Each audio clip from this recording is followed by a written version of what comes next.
And a very pleasant good evening to everyone from Kewanee High School. We've got girls high school basketball action tonight as the Kewanee Boiler Girls will play host to the Princeton Tigers. And very nice to have you with us here on the Boilermaker Broadcast Network. Hello, everybody. I'm Bob McKee along with Steve Osborne. And nice to have you with us here on this very brisk, downright cold Thursday evening. And, good to see you as always, pal. Nice to see you, Bob. Looking for another win by this Kewanee JV team that's only lost one game this year. I think it's going to be a pretty good test tonight because Princeton coming in on the season at 10-4. They're 4-2 in the conference, and the Boiler Girls coming in at 16-1 on the season and 6-1 in the track. So should be a pretty good contest here tonight. And one of the things that kind of gets my attention, Princeton has a pretty good sized roster. They have 16 on the roster that we have. Many of them are freshmen. Mm-hmm. They could have gone with a three-tier setup this year, but they couldn't find a coach to take on that third squad. So they have had some freshman-specific games, but in any event, that is the way it is. But again, they're coming in at 10-4. And that includes a loss to the Boiler Girls, Boiler correct? Girls early on. Yes, absolutely right. So Kewanee continues to have, short numbers, but they continue to be quality numbers, and so, that's a pretty good thing there. But the old quality over quantity, there you go. Well, and we'll see where it goes in the future, but Boiler Girls all the way around having a nice season. We'd like to tip our cap to a couple of our friends from Princeton. First of all, Norm Vandermoon and also Tiffany Gonagum. Tiffany is now the girls' varsity head coach here at Princeton, having been a varsity coach at Bureau Valley in the past. Norm is a longtime broadcaster friend from Princeton, worked for many years over at WZOE, and the two of them do the live stream for the boys. They work together as a team. They've been doing it for 8 years. So again, that's Norm Vandermoon and also Tiffany Gonagum, a couple longtime friends and just great basketball people. Well, and when you've been doing it as long as you have, Bob, you meet a lot of nice people. Well, that's right. And Steve, you may recall the first game I ever broadcast. That particular game, we had to drive in on a chariot. So, in any event. Was that Mr. Ben Hurry, your driver? Ben E. For the Princeton Tigers, starting off with sophomore number 11 is Addie Beaver. Another sophomore number 14 is Kara Morris, a granddaughter of some other friends that are in attendance tonight. Also starting off with sophomore number 23 is Danica Burton. A freshman number 24 is Jocelyn Strauss. And also starting off will be Coney. Where did she go? She is a freshman. That would be Avea Koning. Season record of 10-4, 4-2 in the conference. Eric Tinley is the head coach of the Princeton Lady Tigers. Now for the Boiler Girls, they're all sophomores. Starting off tonight, number 2, Audrey Klukas. Number 12 is Addie Yepson. Number 22 is Bailey Van Winkle. Number 25 is Karen Abernathy. And number 32 is Anahi Guerrero Lopez. Jackie Klukas is the head coach of the Boiler Girls. Season record 16-1.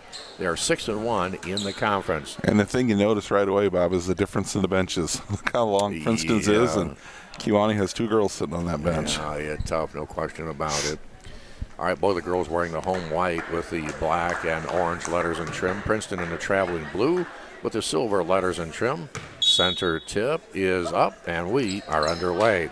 Princeton with the basketball, controlling it out on top is Kara Morris. And they'll take it back to Morris off the nice pass from Addie Beaver. Back to Morris, driving the baseline, right side, the runner's up, no good. Scramble for the rebound, the Boiler Girls have it. And a nice job at tracking that one down that time by Bailey Van Winkle. Very quickly up ahead, down into the post. Right side shot is up, no good by Abernathy. Boiler Girl rebound out to Klukas for 3. It's an air ball. Saved very nicely by Abernathy.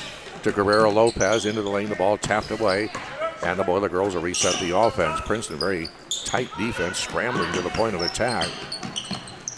Guerrero Lopez up for the shot is partially blocked. Going to go out of bounds off the baseline and back to the Boiler Girls. Princeton says, "Are you sure?" But, Steve, that ball was woefully short. Yeah, it was. But I do think it was the Kewanee girl that tipped it out, but we'll take it. All right. Boiler Girls in control now. At the free throw line, driving to the right, off to the wing. Guerrero Lopez up for a 3, won't go. Weak side rebound taken down by Kieran Abernathy to Audrey Klukas, all the way around to the right side. There it goes to Addie Upson to the left side, and Princeton a very, very aggressive defense. In fact, they're kind of trapping at the point and making it difficult for the Boiler girls to get anything off and going. Yeah, they are playing man-to-man, but at certain spots, you're right, they're doubling, Bob. Boiler girls on the offensive end, left side again, Anahai Guerrero Lopez. And now the right side, Klukas on the baseline. It's a jumper, it's up, and that one drops after kissing the very top of the backboard. Nice shot that time. 2-0, the Boiler girls with a full court press, but boy, Princeton breaks it down very quickly. Addie Deaver up ahead to the right side. Down into the block, a long pass left side. Princeton able to track it down. Kira Morris has it out on top. Back to the right side there to Avea Koning. Princeton has a lot of freshmen on their roster. Yes, they do. Loose ball, collision on the left side. Can the Boiler girls get it? Yes, they do. Kiwani on the attack. Van Winkle tries to pass down inside. Ball knocked away. It's loose on the floor. Princeton comes out of there with it. Koning into the front court. Pass up ahead. Ball knocked away. Good defense by the Boiler girls. Klukas, great defense with a shot blocked from behind. Princeton maintains possession, however. That's one thing about this Boiler JV team. They're very aggressive on defense. That's kind of their calling card. Danica Burden on the drive to the right side. Won't go with a foul. That's going to go against Bailey Van Winkle. Her first, team foul 1. I have a new scorebook, by the way, Steve, that has the new foul situation. There you go. Yeah. And didn't have to drive the Chariot tonight, so 4.5 in this first quarter, 2-0 Boiler girls. Did Pony Express deliver it to you, Bob? Yeah. And it was a free freight, too, on top of that. Princeton long-range shot right side up. Good. By Koning. Boiler girls rebound taken down by Kieran Abernathy. Audrey Klukas brings it into the front court, back and forth. Around to the right side. Loses the handle, the ball out of bounds. She was looking up court to make a pass, and the ball just simply slipped out of her hands. Yeah, exactly right. 4:14 in the quarter. Princeton to toss it in. 2-0 is the Boiler girl advantage. Kiwani with a 1-2-2 full court press, but Princeton breaks it down very effectively. This is a good ball club. Morris with the pass down inside. Shot up by Danica Burden. No good. Rebound to the Boiler girls and a whistle and a foul. This one's going to go against Princeton. Foul number 23, Danica Burden. Burden picks up her first. It'll be team foul number 1 on the Tigers. So far, it looks like the first team that makes a couple in a row or gets hot is going to have the advantage. These are the kind of games where you get a little concerned about the Boiler girls' offense at times. Yes. Pass down inside. Good anticipation by Danica Bird, knocking the ball away and out of bounds. She's very athletic, Steve, and I'd say, from the looks of her, about 5'9", maybe 5'10". 5'10", yeah, exactly. She does have a little bit of size. Boiler girls inbound. Guerrero Lopez up with a shot. Won't go. Rebound to Danica Burden. Princeton. She'll clear it off to Kira Morris. Morris into the front court. Boiler girls in a man defense. Good screen out on top. Koning from the right side corner for 3. Look out, that is good. Boy, that one was from downtown and then some. Nothing but net. 3-2, 3:20 left here in the quarter. Anahai Guerrero Lopez trying to drive. And ball knocked away. It's going to go back to the Boiler girls. To the left side to Klukas. Audrey on the drive. Passes out on top. A little bit too strong. And that one's going to go out of bounds. Not sure if she saw a cutter that time, but I think she just threw it, just got away from her. All right, back to the Tigers. Yeah, Steve, your analysis of a moment ago, I believe, is accurate. Not going to be probably a high-scoring game. Both teams seem to favor defense. Koning on the left side. Into the post, Jocelyn Strauss. Ball knocked away. Good defense over there by Anahai Guerrero Lopez. And Princeton steals it back. Back the other way. Morris on the drive, right side. Ball knocked away. That's great defense that time by Kieran Abernathy. A steal, lead pass up ahead. Can they catch up with it? Nope. Pass just a little bit too deep. Guerrero Lopez trying to track it down and just cannot get there in time. Boiler girls are uncharacteristically, turning it over here. They've got 4 already. You usually don't see that from them. Annie Campbell in for the Boiler Girls. Setting down is Audrey Klukas. Annie can be a spark plug. Let's see if she is. All right, Boiler Girls again with that press. There's a trap. Oh, my goodness. that was fortunate. Yeah, fortunate. Yeah. Along the baseline this time, Jocelyn Strauss making a move right to left, but steps on the inline. And the violation, and the ball back to Kewanee with 2.5 here in this first quarter. Varsity game will be coming up here in just a little bit. Oh, there's a travel on the Boiler Girls. And Steve, I think Princeton's defense is maybe kind of having a little bit of an effect on things. And they're giving the Boiler Girls a little taste of their own medicine here on this end. Mm-hmm. All right, Princeton to toss the inbound. And they're going to bring it into Avea Koning. Nice pass down inside. Ball knocked away, but picked back up by Princeton in the lane. Shot is up by Strauss. It's good. Jocelyn Strauss has 2, and it's 5-2. Princeton with 2:11 left here in this first quarter. Annie Campbell right side. Nice pass inside. Couple of bounce passes over here to Guerrero Lopez. Shot is up point blank. No. Rebound by Abernathy. The follow. No. Rebound's going to be tipped out of bounds this time. And it's going to go to the Tigers with 1:58 left here in this first quarter. Oh, that was 2 point blank shots right there. Yeah, it sure was. Princeton, they've got a nice club, no question. Nice tip off the inbound. Addie Yepsen knocks it away, but the Tigers will get it back. Koning into the front court, doing a nice job. Long pass up ahead to the right side. Down low, up for the shot. No good as Danica Burden, Boiler Girl rebound. Abernathy up ahead to Bailey Van Winkle. Nice pass down inside, going to be intercepted, however, by the Tigers. Addie Deaver with good anticipation for the lane that time. Princeton on the attack. Koning on the left side drives it in, sealed off. Passing out on top to Morris. Morris to the high post left this time. A drive by Burden. Down the lane, shot is up and good. And Princeton has jumped out to a 7-2 lead. Steve, this is kind of an unfamiliar situation for the Boiler Girls. I was just thinking that. We'll see how they react to it. Boiler Girls right side. Guerrero Lopez on the drive, loses the handle, picks it back up. Out to Campbell. Annie near midcourt, double team. Their defense is definitely having an effect on the Boiler Girls. Here's a left side shot up, no good by Addie Yepsen. Scramble for the rebound. Going to be a, I thought that was going to be a jump ball. Going to be personal foul number 1 on Annie Campbell. That'll be team foul number 2 on the Boiler Girls with 54 seconds left here in the quarter. For Princeton, Maddie Gibson checking in. And it will be the Boiler Girls continuing that press. Princeton very well coached, very well disciplined. They'll break it down. And a pass down in the lane is going to be a kicking violation against Kewanee. Kira Morris doing a nice job of driving it down that time. I was going to say they seem to be very well prepared for Kewanee's press. Yeah, they really do. Tiger basketball trying to inbound. Good Boiler Girl defense and a steal by Audrey Klukas down along the baseline. Very quickly into the front court. Out on top to Van Winkle, top of the circle. To the corner. Addie Yepsen to the wing, drives it in, stops. Curls at left side. Klukas tries to drive it in. Bounce pass down low to Abernathy. Through her hands, she'll pick it up. Now to Yepsen, left side wing. Out on top, Van Winkle to the right side. Klukas along the baseline. Ball's knocked away. It's going to go out of bounds off of Princeton that time. And the thing you worry about with the Boiler Girls, if they get too far behind, is the one thing they don't do too well, actually, and it sounds funny, is they don't shoot the ball that well. No, that's something we've noticed a couple of times, unfortunately. 15 seconds in the quarter, Boiler Girl basketball.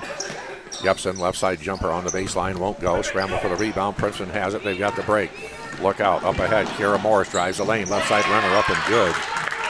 They just plain and simply beat the Boiler Girls down the court. Yes. At the buzzer, long range shot just off the board. No good. 9-2 Princeton after one quarter of play. Tigers 9, Kewanee Boiler Girls 2. Again, kind of an unusual spot for the Boiler Girls to be in. And no free throws shot by either club in that first quarter. Boiler Girls with just the deuce, and that's it. Audrey Klukas hitting the jumper to get that one to go in, but for Princeton, Avea Koning has 3. Kira Morris Danica Burden and Jocelyn Strauss all have 2 each.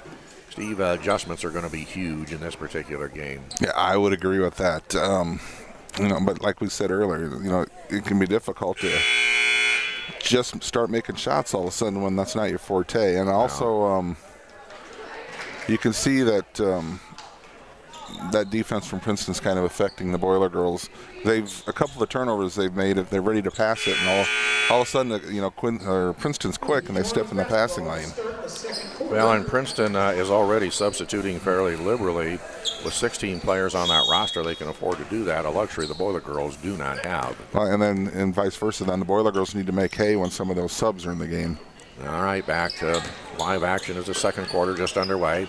Campbell, high post right, passing down to the block, knocked away, picked up by Eddie Yipson of Kewanee. She'll drive, sealed off. Back out, Audrey Klukas on the drive. Here's a little runner off the board, up too strong. Weak side rebound to the Boiler girls. Klukas, shot up, no. But a whistle and a foul. And this one is going to go against Addie Deaver. That'll be her first. And I know it's only the second quarter, but that might be a way to at least get the Boiler girls started and get back a little closer, is get to that line. Now you just got to make them. Well, we've seen that be the case before with the Boiler girls, but as you say, the trick is making them, and that one bounces away. No good. 6:37 and a half. 9-2 is the advantage. Make it 9-3 as Klukas hits the second free throw. Princeton very quickly down court. Kira Morris into the corner. I tell you what, she's kind of their spark plug. Yes, and what I noticed that time is they just really didn't let the Boilers even get their press set up. She got it and just went down the floor. Yeah, they just go. That's all there is to it. Alice Scruggs in, drives the right side, and she'll clear it out to Jamison Morse. Nearly a steal by Annie Campbell. And back to the Tigers. It's going to be a violation carrying the basketball that time. And that one is going to go against Haley Linker, I beg your pardon. And for the Tigers, Danica Burden back in. She's a presence down low for them. Yeah, they're taller. Once again, the Boiler girls face a height disadvantage. All right, now in a 2-3 zone for Princeton. Boiler girls to the right corner. Klukas tries to drive the baseline, double team, passes inside. Going to be intercepted by Danica Burden. And the Tigers very quickly into the front court. Kira Morris, top of the circle for 3. No. Rebound to Kieran Abernathy of the Boiler girls. Clears it off to Audrey Klukas up ahead right side. Addie Yepson, ball knocked away. And headed up court is Maddie Gibson. Drives the lane left side, hits the bottom of the backboard that time, and out of bounds. Got a little too far underneath. Yeah, and at first I wasn't sure if they signaled if that was going to be blocked Princeton ball. Up there or what. Yeah, I wasn't sure there at first. All right, Boiler girl basketball, 9-3, Princeton 5:22 left here in this first half of play. Nice to have you with us on this Thursday evening. I'm Bob McGee along with Steve Osborne, and hope you're somewhere where it's nice and warm. And there's a shot by Anahi Guerrero Lopez that'll warm things up. Her first basket, and it's 9-5 Princeton. 5:07 and a half. Morris in the backcourt, facing the trap. Up ahead to Maddie Gibson. Gibson left wing, back out to Morris. To the right side, long range shot, Danica Burden. It is short. Baseline rebound to the right side. Guerrero Lopez has it. Lopez into the front court to the right side. Yepson, they had Annie Campbell all alone in the lane, and they missed her that time. Back it goes, and Campbell again is in open territory. Shot is up, however, by the Boiler girls. It's not going to go, but it will result in a couple of free throws for Addison Yepson. Foul number 4, Maddie Gibson. And these just become so much more important at this point when you're behind. Yeah, boy, that's for sure. 2 free throws coming up here for Addie Yepson of Kewanee. First one is up and no good. At the line for the Boiler girls, number 12, Addison Yepson. 9-5, the score holds. 4:35 here in the first half. Well, the girls at least have kind of shut down Princeton's scoring a little bit. Next free throw is up. This one no good. Boy, the rim is cold tonight for the Boiler girls. Oh, man, just as cold as it is outside. Well, I'm telling you. Maddie Gibson to the front court. Kira Morris. She's She's their point guard, their quarterback, you name it, however you want to. Pass inside, going to be intercepted by the Boiler Girls. Nice job, Bailey Van Winkle. Down the court, left side. Over to Guerrero Lopez, shot is up. Oh, bounces in and out, no. Rebound to Princeton, 3-on-1 break. Morris to the right side, shot is up and short. Good defense that time by Guerrero Lopez. She forced the shooter off the spot, and that's what saved the day for the Boiler Girls on that one. Kimani on the offense, driving. Campbell, left side, high post, into the corner. It's going to go to Addie Yepsen. Pass to the right side. Abernathy up for the shot. We've got a whistle. Kind of a late whistle on that one. And Steve, I think the Boiler Girls might have got a break that time. I would agree with you right there, Bob. All I heard was hand on the ball that time. And again, kind of a late call, but that's the way it goes. And Kieran Abernathy at the line to shoot 2. Personal foul number 1 on Jamison Morse. Team foul 2. First free throw up and good. I didn't want to jinx her right there, but from last game I remember she's got a real nice stroke at the free throw line. Certainly does. Avea Koning back into the Princeton lineup, and sitting down is Alice Scruggs. 9-6 Princeton. Free throw is good. Second free throw that is. Abernathy on the board. Kieran with a pair of free throws. 9-7 is now the Princeton advantage, and it was 9-2. Boiler Girls with a steal. Nice job. Van Winkle up for the point blank shot. Right side will not go. Holy Moses. Holy cow. They got us both saying holy here, Bob. Oh, man. Oh, that was right there. Point blank. Scramble for the loose ball out on the floor. Somehow Princeton maintains possession. Credit Maddie Gibson for that play. A drive by Danica Burton to the baseline, sealed off. Good Boiler Girl defense. Back to Morris. And the Boiler Girls have picked up the defense right here. Yeah, they sure have. And Morris gets caught in a trap left side. Somehow Princeton comes away with the ball. Here's a corner 3. It's an air ball. Into the hands of Karen Abernathy Akiwani. Clock has just slipped inside of 3 minutes. Boiler Girls, left side, shot is up. Guerrero Lopez won't go. Weak side rebound, is going to go back to the Boiler Girls. A scramble over there with Addie Yepsen. And also Jamison Morris. By the time Morris got to the ball, her foot was on the baseline. So, it'll be Boiler Girl basketball once again. Audrey Klukas back in. Setting down is Karen Abernathy. Inbound pass to Klukas. Left side shot on the baseline, no good. Maddie Gibson, the rebound for Princeton. Passes left side looking for Morris. The ball off her hands and out of bounds. Yeah, it's fortunate again because she had it all by herself under the basket. Yeah, Princeton did everything but convert at that time. And a tough situation. And again, Princeton remains in that 2-3 zone. Klukas out on top for Kiwani. To Yepsen into the right corner. To Van Winkle. Van Winkle drives the baseline. Over to Campbell, left side low post. Andy up for the shot. Yes, and a whistle and a foul. And a great play by Andy Campbell. They were all over her defensively. On the left side, she puts it up with the left hand, and she's got the three-point opportunity. You know, for as poorly as this has been going for the JV Boiler Girls here, that's to be tied at 9 is really something. I agree, and a chance to take the lead. And not going to get it there, but Boiler Girls rebound. Van Winkle up for the shot. Partially blocked. Loose ball scramble. Maddie Gibson has it for the Tigers. Down the lane. Left side runner shot up. Hits the side of the backboard. Audrey Klukas, the Boiler Girl rebound. Bailey Van Winkle drives the length of the court. In traffic. Here's a shot up. And the ball's going to be partially blocked. Princeton comes away with it.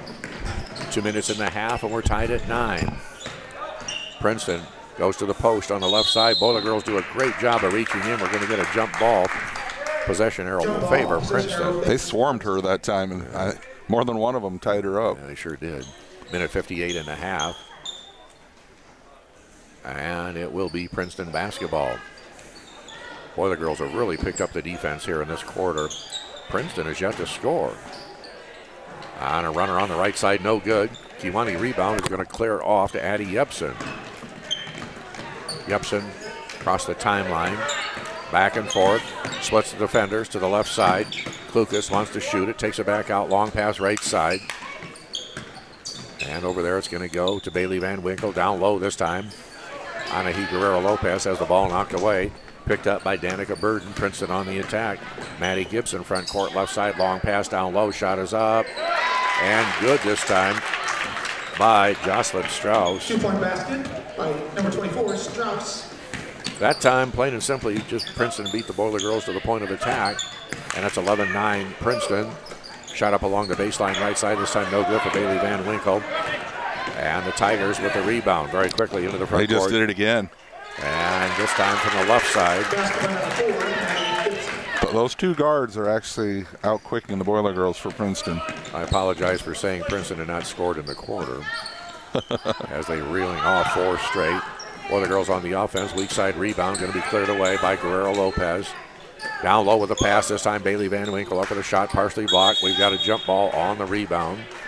Everybody to the floor with 41 seconds left here. And that was a matter of the size situation right there, unfortunately for Kewanee. Tiffany Helton will check in for the Boiler Girls. And it will be Kewanee basketball. Into Klukas. Left corner shot up. No. Rebound to Van Winkle. In traffic. The follow is good. Nice job that time by Bailey Van Winkle. In traffic. 13-11 Princeton. Very quickly up ahead. Right side shot no good. Rebound stolen away by Audrey Klukas. That's a great play that time by Klukas. Down to the final 15 seconds of this first half. To the right side, pass over the top of the head of Tiffany Helton. And a turnover on the Boiler Girls. You can't afford those with this type of score and that much time left in the quarter. Now the pass was just over her head, and she could do about it, so kind of a tough spot that time. Final 10 seconds here of the half. Kira Morris into the front court. Left side, Danica Burden tries to drive baseline, sealed off by Annie Campbell. Good Boiler Girl defense. I don't think they're going to get a shot off. They tried to, but Klukas with a block at the break. 13-11 is the advantage for the Princeton Tigers. We'll get you some numbers here in just a moment or so. I don't think we have the advantage of the the competitive dance team tonight. I believe they're going to be here tomorrow for their final of the season, if I remember correctly.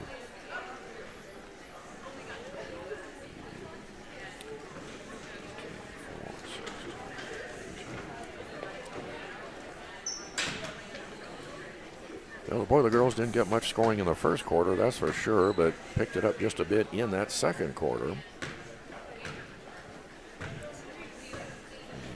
We'll get you some numbers here just a brief moment.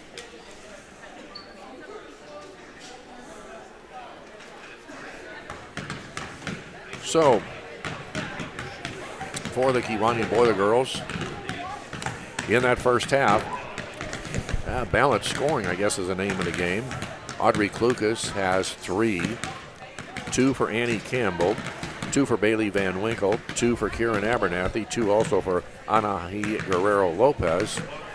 And the Boiler Girls 3 out of 7 from the free throw line. And as Steve mentioned in that first half, free throws a critical stat.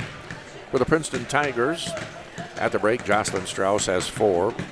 3 for Avea Koning. 2 points at halftime for Danica Burden. 2 also for Kira Morris and 2 as well for Maddie Gibson. And the Tigers did not shoot a free throw in that first half of play. Quarter 1 goes to Princeton 9-2. Quarter number 2 goes to the Boiler Girls 9-4. 13-11 is the advantage for Princeton at the halftime break. I got a couple numbers here, Bob, that'll tell the story so far. Tell the tale. Tell the tale, yeah. There you go. The Boiler Girls have gotten up 24 shots, but they've only made 4. So, well, including a three-pointer. So they're only shooting 17%, and hard to win a lot of games. I'm amazed that it's just a 2-point difference. Yeah. Whereas Princeton's actually shooting 33%, so basically doubled. And here's something that doesn't happen to the Boiler Girls too often either. They've committed 10 turnovers and only forced 8. Usually it's the other way around. Yeah. Rebounds, and I don't know. It's who's more aggressive or who's missing shots or whatever. But Kewanee's got 19 rebounds and Princeton only has 8. Oh.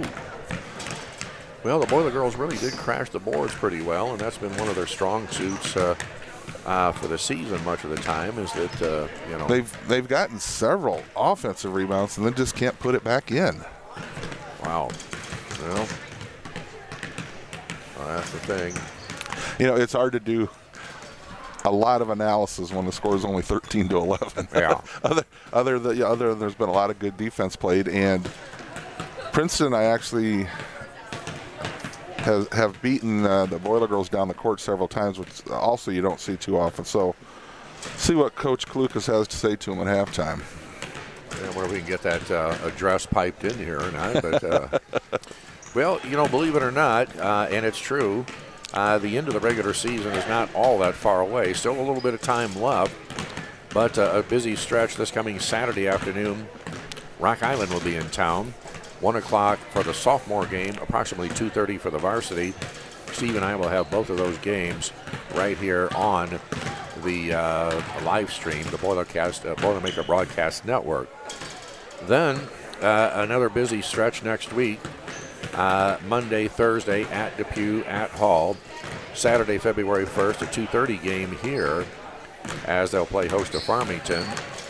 After that, just 3 more games. February 5th, they'll host Orion. On the 6th, they're at Sterling Newman.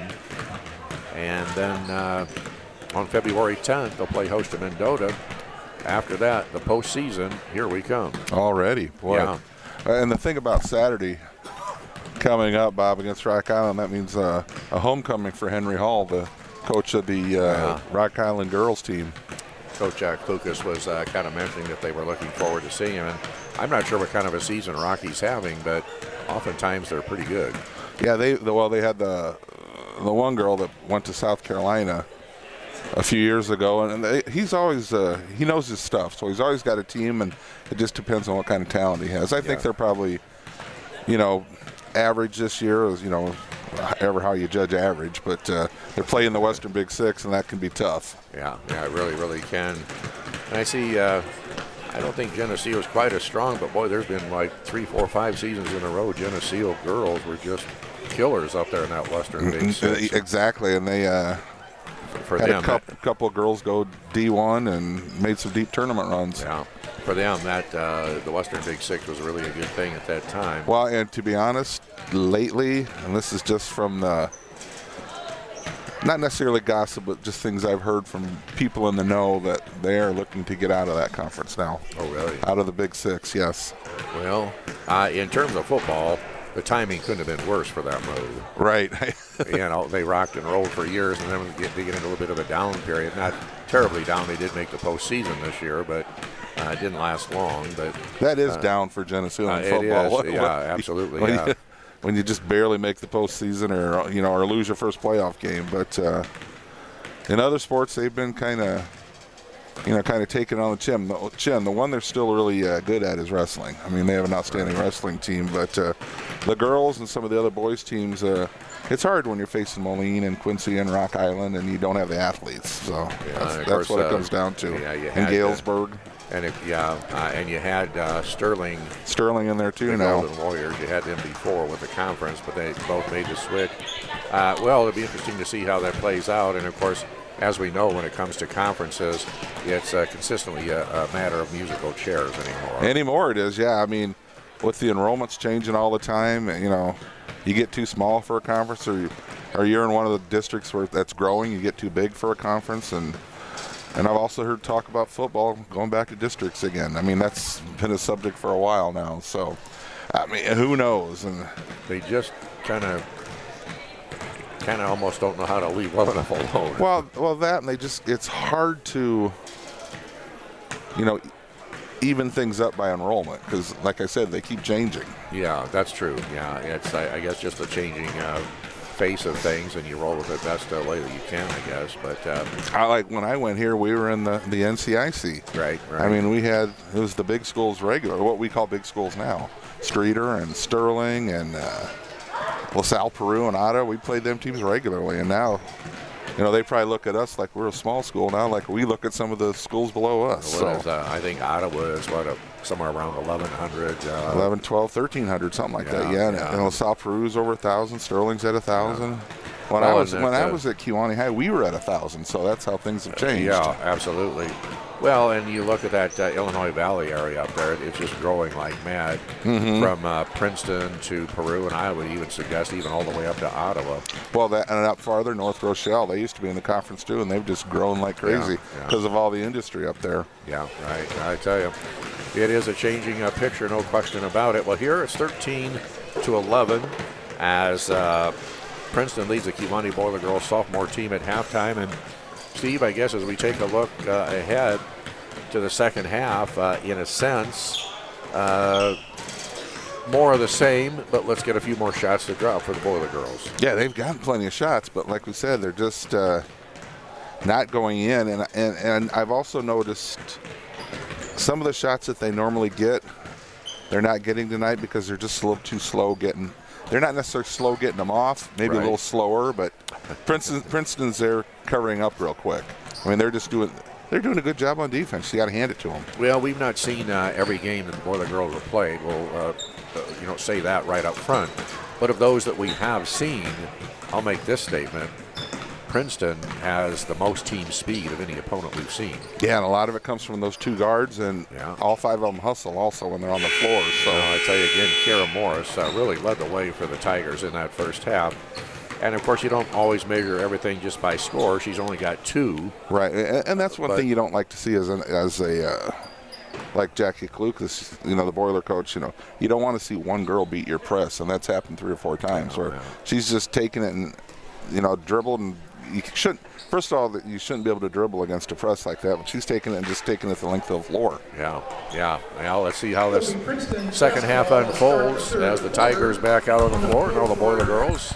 13-11 is the advantage for Princeton. Boiler Girls did a nice job at turning things around in the second quarter.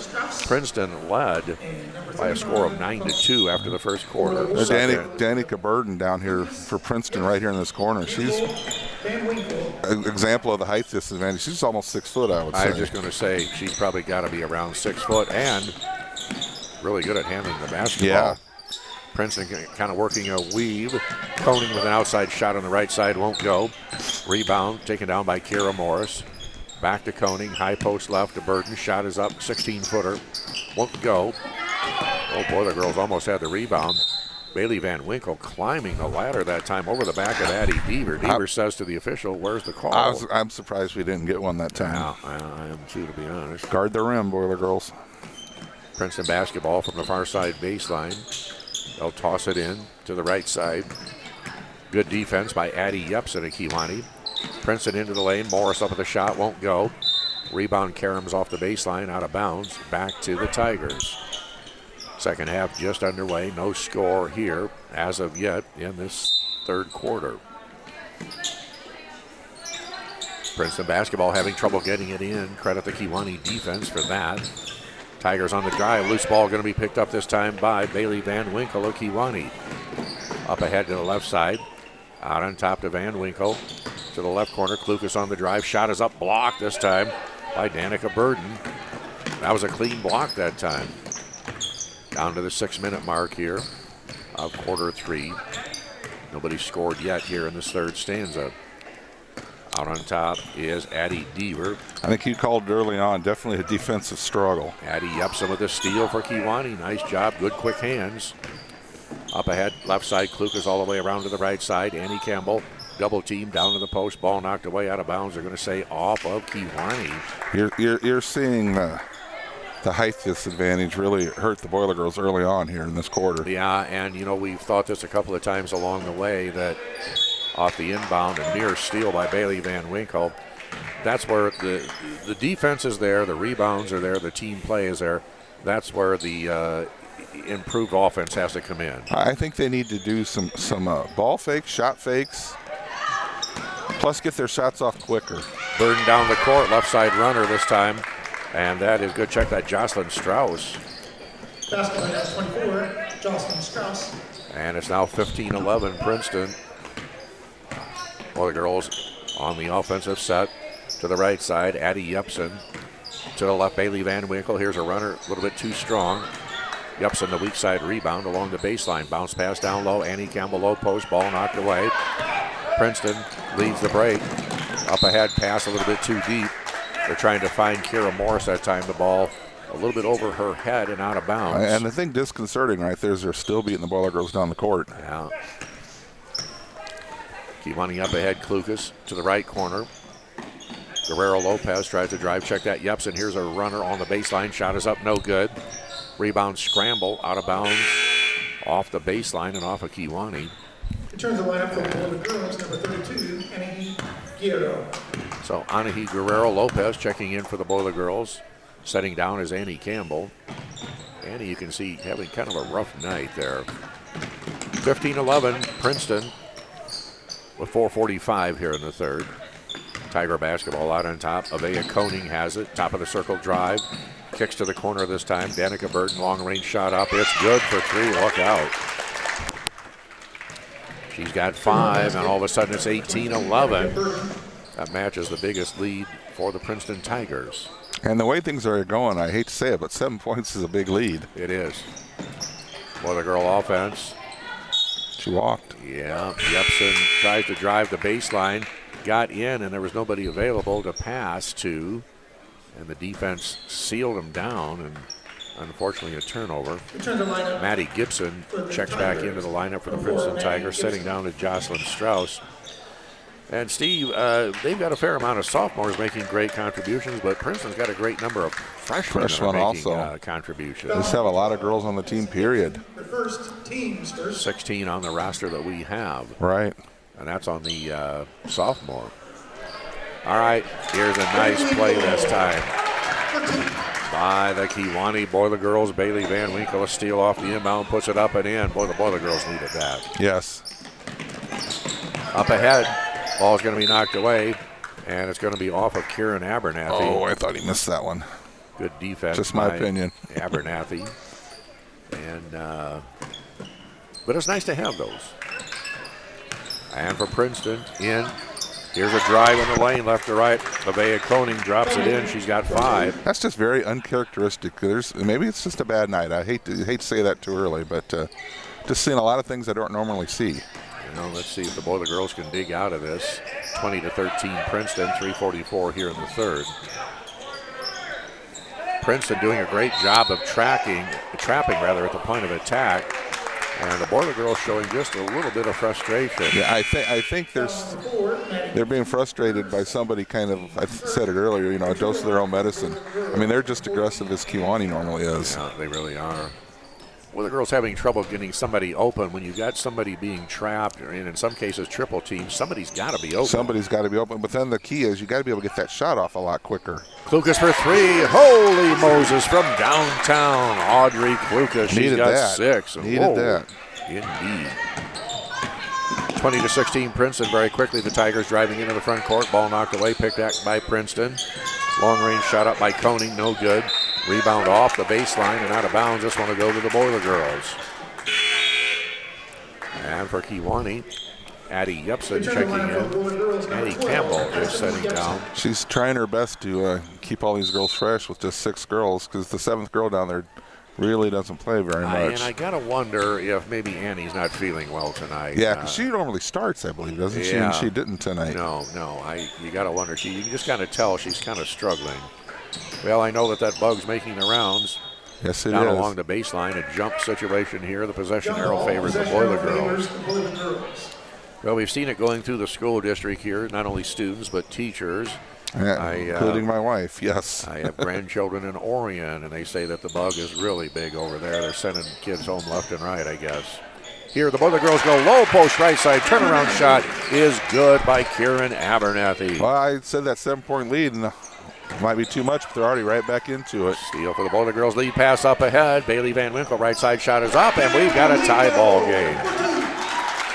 Great defense out on top by Audrey Klukas. Also Addie Yepsen.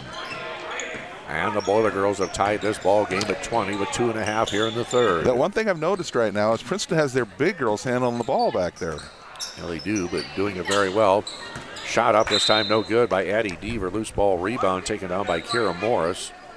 Scramble for the rebound and is off the baseline back to the Tigers. 2:26 here in this third quarter.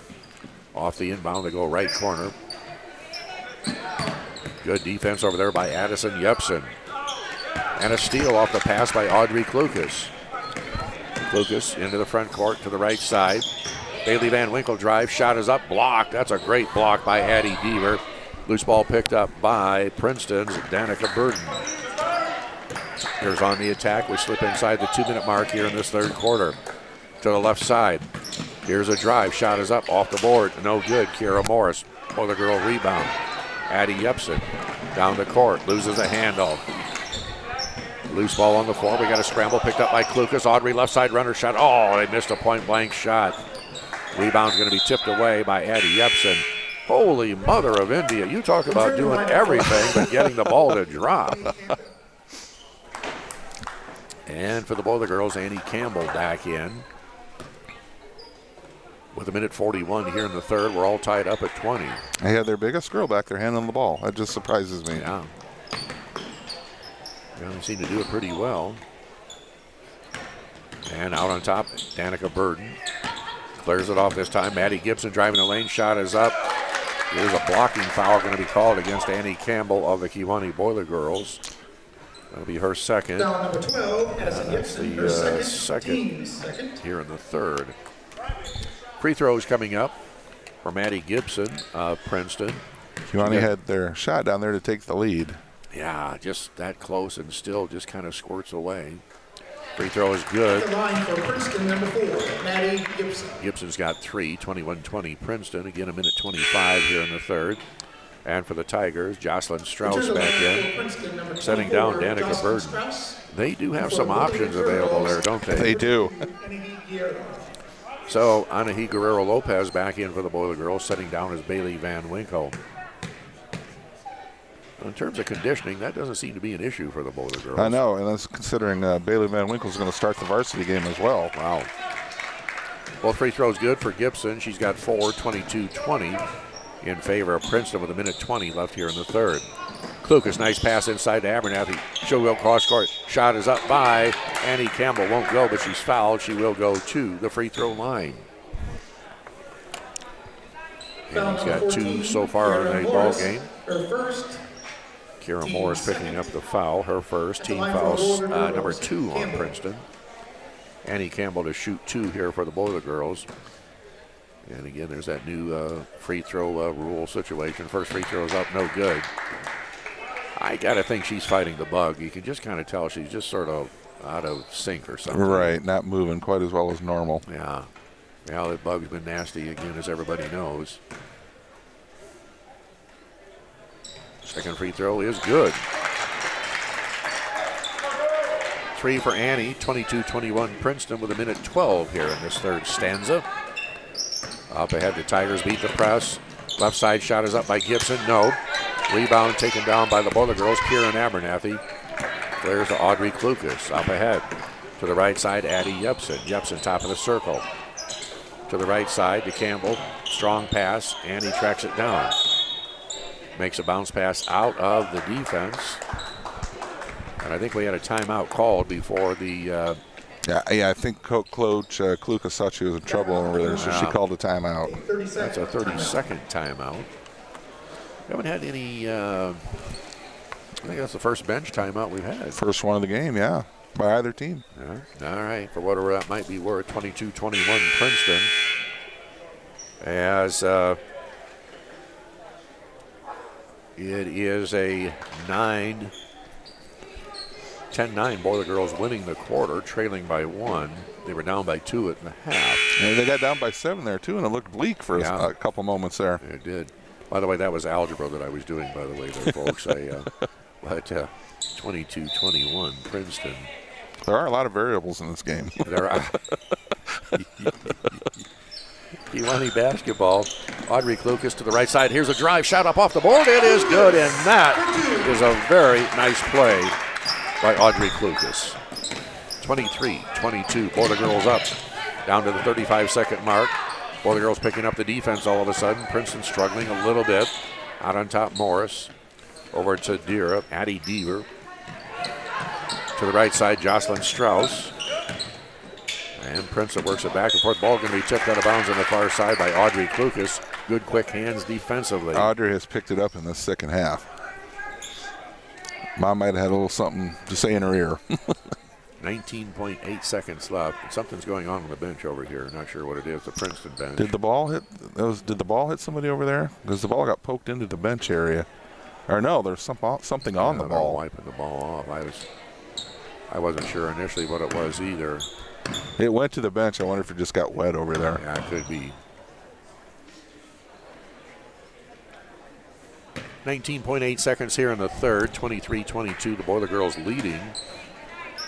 12-9 run for Kewanee so far here in this period. Make that 11-9, I beg your pardon. Well, the Boiler Girl defense really paying dividends here. Princeton having trouble getting it in. Ball was knocked away. I think that's still Princeton basketball. Yeah, I think he said she touched it. The defense. Yeah, the way everybody was reacting, I thought maybe the other way. But the Tigers control. Out on top on the right side. And it's going to go there to Kira Morris. Off to the left side, Maddie Gibson. She'll drive, a runner up, and no good. Here's the loose ball, rebound in the corner. It's going to go out of bounds. Boy, the girls are going to let it go. And they're going to say that goes back to Princeton. That does not match what I saw.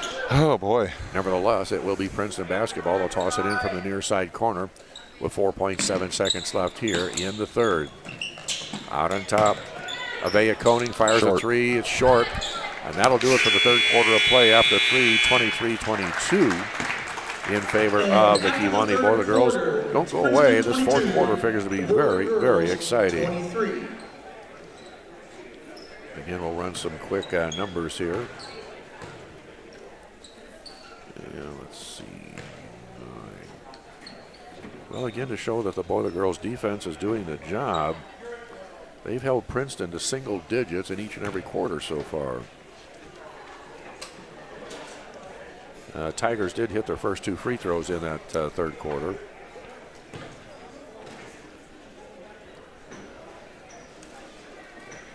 Not much in the way of free throw activity there in the third. Each club shooting two. Boy, the girls 1 out of 2, 4 out of 9 from the line. That's kind of a nutty statistic, all things told. Kewanee has kind of evened up the, I'm not sure the percentages, but Kewanee's now 9 for 35, while Princeton's 9 for 30. So they both made 9 baskets now. Kewanee's still winning on the boards, 22-10. Wow. There just ain't been a lot of rebounds for some reason, it seems like. And turnovers are evening up now also. The Boilers with 14 and Princeton with 13. And the Boiler Girls just 4 out of 9 so far from the free throw line. Fourth quarter just underway. Princeton basketball coming around, out on top. Boy, the girls really have ratcheted up the defense big time. Maddie Gibson drives the baseline, right side runner up, no good. Weak side rebound, Bailey Van Winkle of Kewanee. To the front court, drives a lane, sealed off, stops, ball knocked away, loose out of ball, that ball out of bounds. And it will go back to the Boiler Girls. Boy, Kewanee fortunate that time.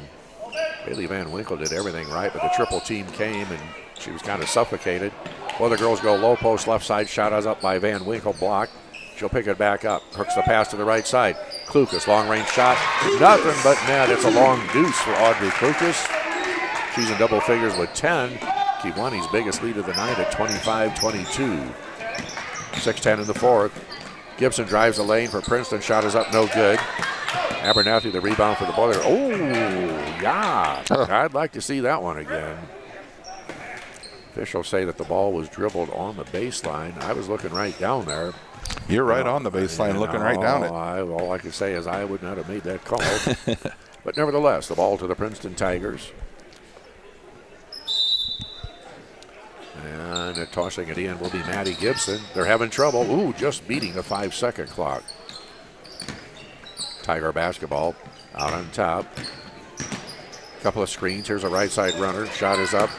And no good for Princeton. Alice Scruggs, the freshman, gets the shot. Boy, the girls get the rebound. Kewanee up by 3. We're inside of 6 here in the fourth quarter. Van Winkle to the right side. Campbell into the corner. Shot is up by Klukas for 3. Yes! And all of a sudden, the Boiler girls want a timeout after that made 3. And that gives the Boiler Girls a 28-22. You know, Audrey has a hot hand right now. It's tough to say. And it's a good job of her teammates finding her. They found her like the last 3 times down the court. Yeah. 28-22 is the advantage for the Kewanee Boiler Girls. And so they're up by 6. They were down by 2. They've outscored Princeton by 4 so far here in the second half. From when they were down by 7, that means they've outscored them by 13 now. True, and after they only put 2 on the board in that first quarter, you kind of thought, oh my, is this the night that it catches up with them? Well, who knows, but we still have a ways to go here. But the Boiler Girls have turned things around and now lead by 6 with a count of 28-22. And you're going to have to think that the Princeton coach over there is going to, get somebody on Audrey Klukas a little more. So now if she gets the ball, she needs to look for her teammates. They'll be open. It's a give and take. We'll see how it plays out with potential trapping and things of that nature. And the Boiler Girls right now in a 2-2-1. Kind of a 3-quarter court. That's a good strategy at that point, Steve. Ratchet up the defense just after you extend your lead a little bit. Right, and also what that does, it slows Princeton down a little bit. Well, there's evidence of it up there. A wild shot on the right side by Maddie Gibson, no good. Kewanee with the rebound coming out of there. Audrey Klukas out on top to the right side. Guerrero Lopez at the wing. Stops, looking inside to the high post. Abernathy, a pass down to the cutting Annie Campbell. Ball knocked away. Picked up by Bailey Van Winkle. Contact down inside. We got a whistle and I believe a Princeton foul coming here. Yes. Not a shooting situation. No, they didn't call a foul. Foul on number 24. Oh, I beg your pardon. Strauss, their second, team's first. All right, that's the first on the Tigers in the fourth quarter. Just a common foul. 28-22. Boiler Girls on the offensive end. They lead by 6. Big pass to the right side. Guerrero Lopez drives to the corner, sealed off. High post right. Annie Campbell drives the lane. The runner, it's up, it's short. Loose ball picked up. The basket on the foul is good by Kieran Abernathy. She's got 6. And the Boiler Girls now have opened up that lead at 30-22 with 4:42 left here in the contest. Look out, Princeton beats the press. Long range shot up by Gibson, no good. Weak side rebound to Annie Campbell of Kewanee. Bailey Van Winkle into the front court at the right side. Long pass over to the left. Audrey Klukas drives it in, sealed off. Back to the right side with a pass. Van Winkle to the corner. Guerrero Lopez wants to fire 3, can't do it. Inside, Abernathy out on top. Left side, Klukas at the baseline. Pass back to the right side. Guerrero Lopez, long range shot. It is good. That's a long 2 that time. All of a sudden hitting on all cylinders, Bob. Anahi Guerrero Lopez. 10-point lead for the Boiler Girls with 4:02 left in the contest. And Kewanee's offense has really picked up. Pass out on top is going to be thrown away by Princeton. Oh! Said she touched it again. Yeah, apparently so. Bailey Van Winkle, good defense. Ball out of bounds off her hand. And for the Tigers, Addie Deaver will check back into the lineup. Tiger basketball, Deaver, top of the circle. Oh, knocked off the block, lifted the pivot foot, no call. Princeton down to the right side. Jocelyn Strauss throws the ball up and she's going to lose it, falling out of bounds. The Boiler Girls come away with it. Annie Campbell into the front court, ball knocked away to the left side. Audrey Klukas along to the right side. Guerrero Lopez, 3.5. Good defense here by Princeton. A great job by Kira Morris stepping in. She's quick, that little girl. Yeah, tied up the Boiler Girls. That's a jump ball. Possession arrow favors Kewanee. And the Boiler Girls out on top. Van Winkle, the right side wing. Drives it in. Back to the corner. Campbell, fadeaway shot. Long range, it's good. That's a long 2 for Annie Campbell. She's got 5. Well, the Boiler Girls offense in this last 3 quarters, wow. 34-22. Boiler Girls up by 12. And in the lane, we've got a scramble here. Danica Burton drives to put up the shot for Princeton. Won't go, but there's contact. We've got a whistle and a foul. Her first, team's first. Piper Hansen checking in for the first time for the Princeton Tigers. And Kieran Abernathy picks up her first.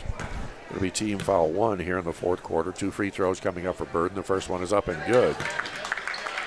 At the line for Princeton, number 23. Tell you what, if you had a girl like that on your roster who's only a freshman, you'd take that one. Mm-hmm. 34-23. Without a doubt. Boiler Girls, 3:08 here in the fourth. One more free throw by Burden is no good. Rebound to Audrey Klukas of Kewanee. Trapped off, clears to Bailey Van Winkle. Van Winkle across the timeline, just inside of 3 in the ball game. Van Winkle down in the low post along the baseline, ball knocked away. Good defense by Addie Deaver, but it's off Deaver's hands. Back to the Boiler Girls from the baseline. Kewanee up by 11. They trailed by 2 at the half. Klukas on the left side. Audrey steps it in, backs it up just a little bit. We get a whistle. It's going to be a 30-second timeout called by the Kewanee Boiler Girls and their head coach, Jackie Klukas. 2:50 in the fourth, 34-23. See, we talked about maybe a little bit more offense at halftime. Boy, the girls have certainly delivered. They've certainly answered the bell, haven't they? They're winning this quarter right now, 11-1. Wow. That is impressive when you think about it. And they took the third 12-9. So it's been a gradual increase. Yeah. And they've really gotten hot this quarter. Well, and they're going to need to continue to kind of improve and sort of work in that direction because, first of all, it's not a deep roster.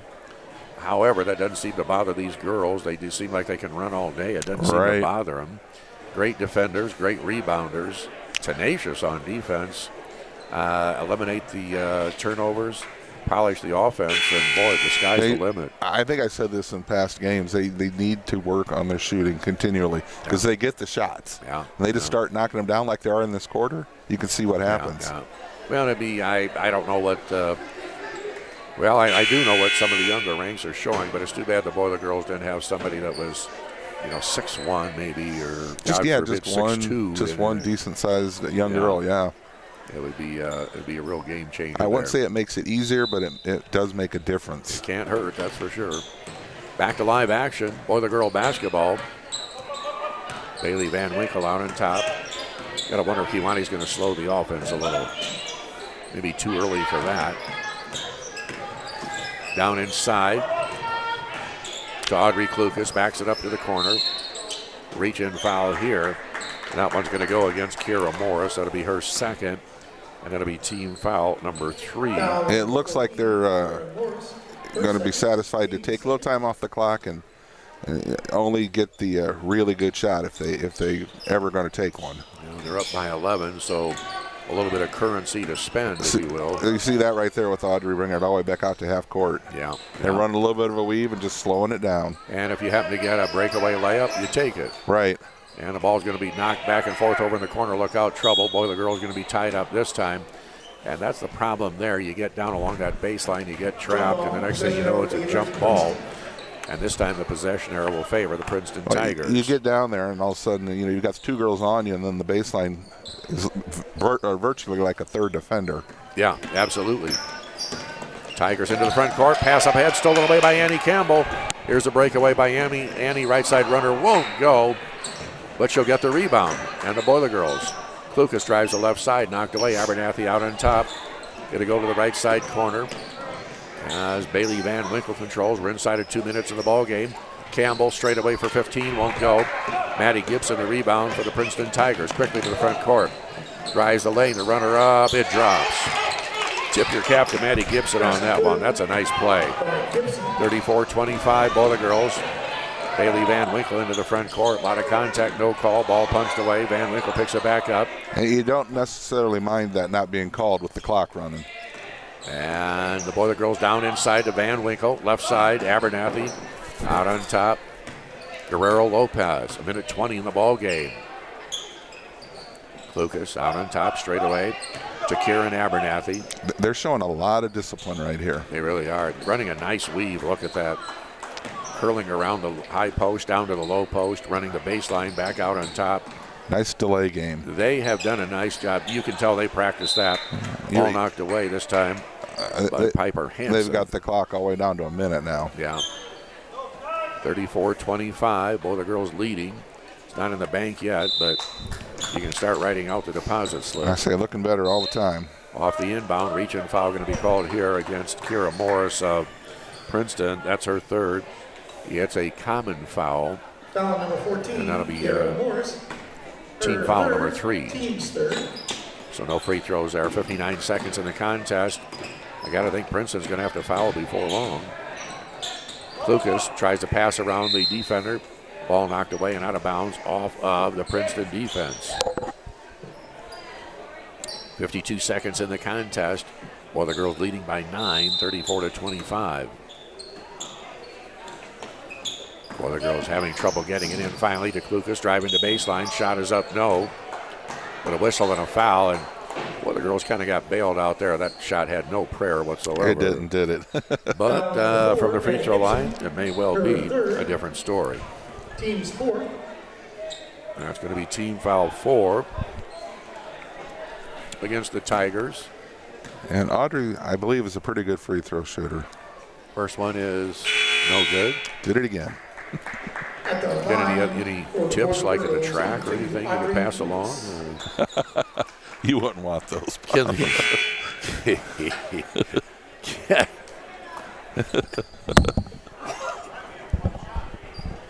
I beg your pardon.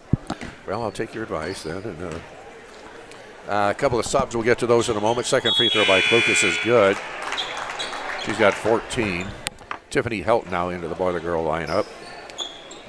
Kinley Fogarty, Megan Dupree into the lineup for the Princeton Tigers. And Haley Linker also in as well. Boy, the girls nearly had a steal. Haley Linker picks it up now for the Tigers, passing up ahead. Ball knocked away. Princeton comes back down with it once again. As a whistle on the far side. Let's see here. That's the one thing you don't want to do is foul if you're the Boiler Girls, but that is only their second. Foul number 25, Karen Abernathy. Her second. All right. Team's second. Foul on Abernathy, not a shooting situation. Down to the final 30 seconds left. And let's see, Daphne Grant also in the lineup now for the Tigers. Well, again, they've got a nice ball club, no two ways about it. And you'll see more of them in the future, I can guarantee you that. And you have to admire how the Boiler Girls just kept playing their game no matter the situation. I totally agree with that. Totally down to 20 seconds left. Here's a drive along the baseline. Shot is up, no good by Addie Deaver of Princeton. Ball off the baseline, out of bounds. It's going to go back to the Tigers once again. With 15.6 seconds left here in the contest. Tiger basketball into Deaver in the lane. Turnaround shot, no good, but a whistle and a foul. Oh, I was looking at Coach Klukas over there. She just put her head in her hands there. That's the. I know it's probably safe here, but you don't want your players doing that. Getting a foul with that much time left. Well, and you try and get acclimated to different situations, the basketball IQ, that sort of thing. Well, you may get a situation where that does matter. You know what I mean? So I'm surprised they're leaving the net like that without doing something about it. The net is kind of tangled up. Yes. It shouldn't matter, but I'm surprised they're not doing anything about that. Addie Deaver to shoot one more free throw here for the Tigers. That one is good. She took care of the net. She did. 35-26 Kewanee, just a matter of the horn blowing. And for the Boiler Girls, they went low post to Annie Campbell. Yeah, she was nice all job. Brought it back out. Good basketball IQ there. And you don't need any more points. Just hold it. That's going to do it. 35-26, the final here, as the Boiler Girls will pick up the victory. And we'll have the numbers for you in a moment. But, Steve, I can tell you very quickly, the Boiler Girls held Princeton to single digits each and every quarter. There you go. That's impressive with that defense. It is. And that's what kept them in the game and allowed them to just keep doing what they were doing until it, their shots started falling.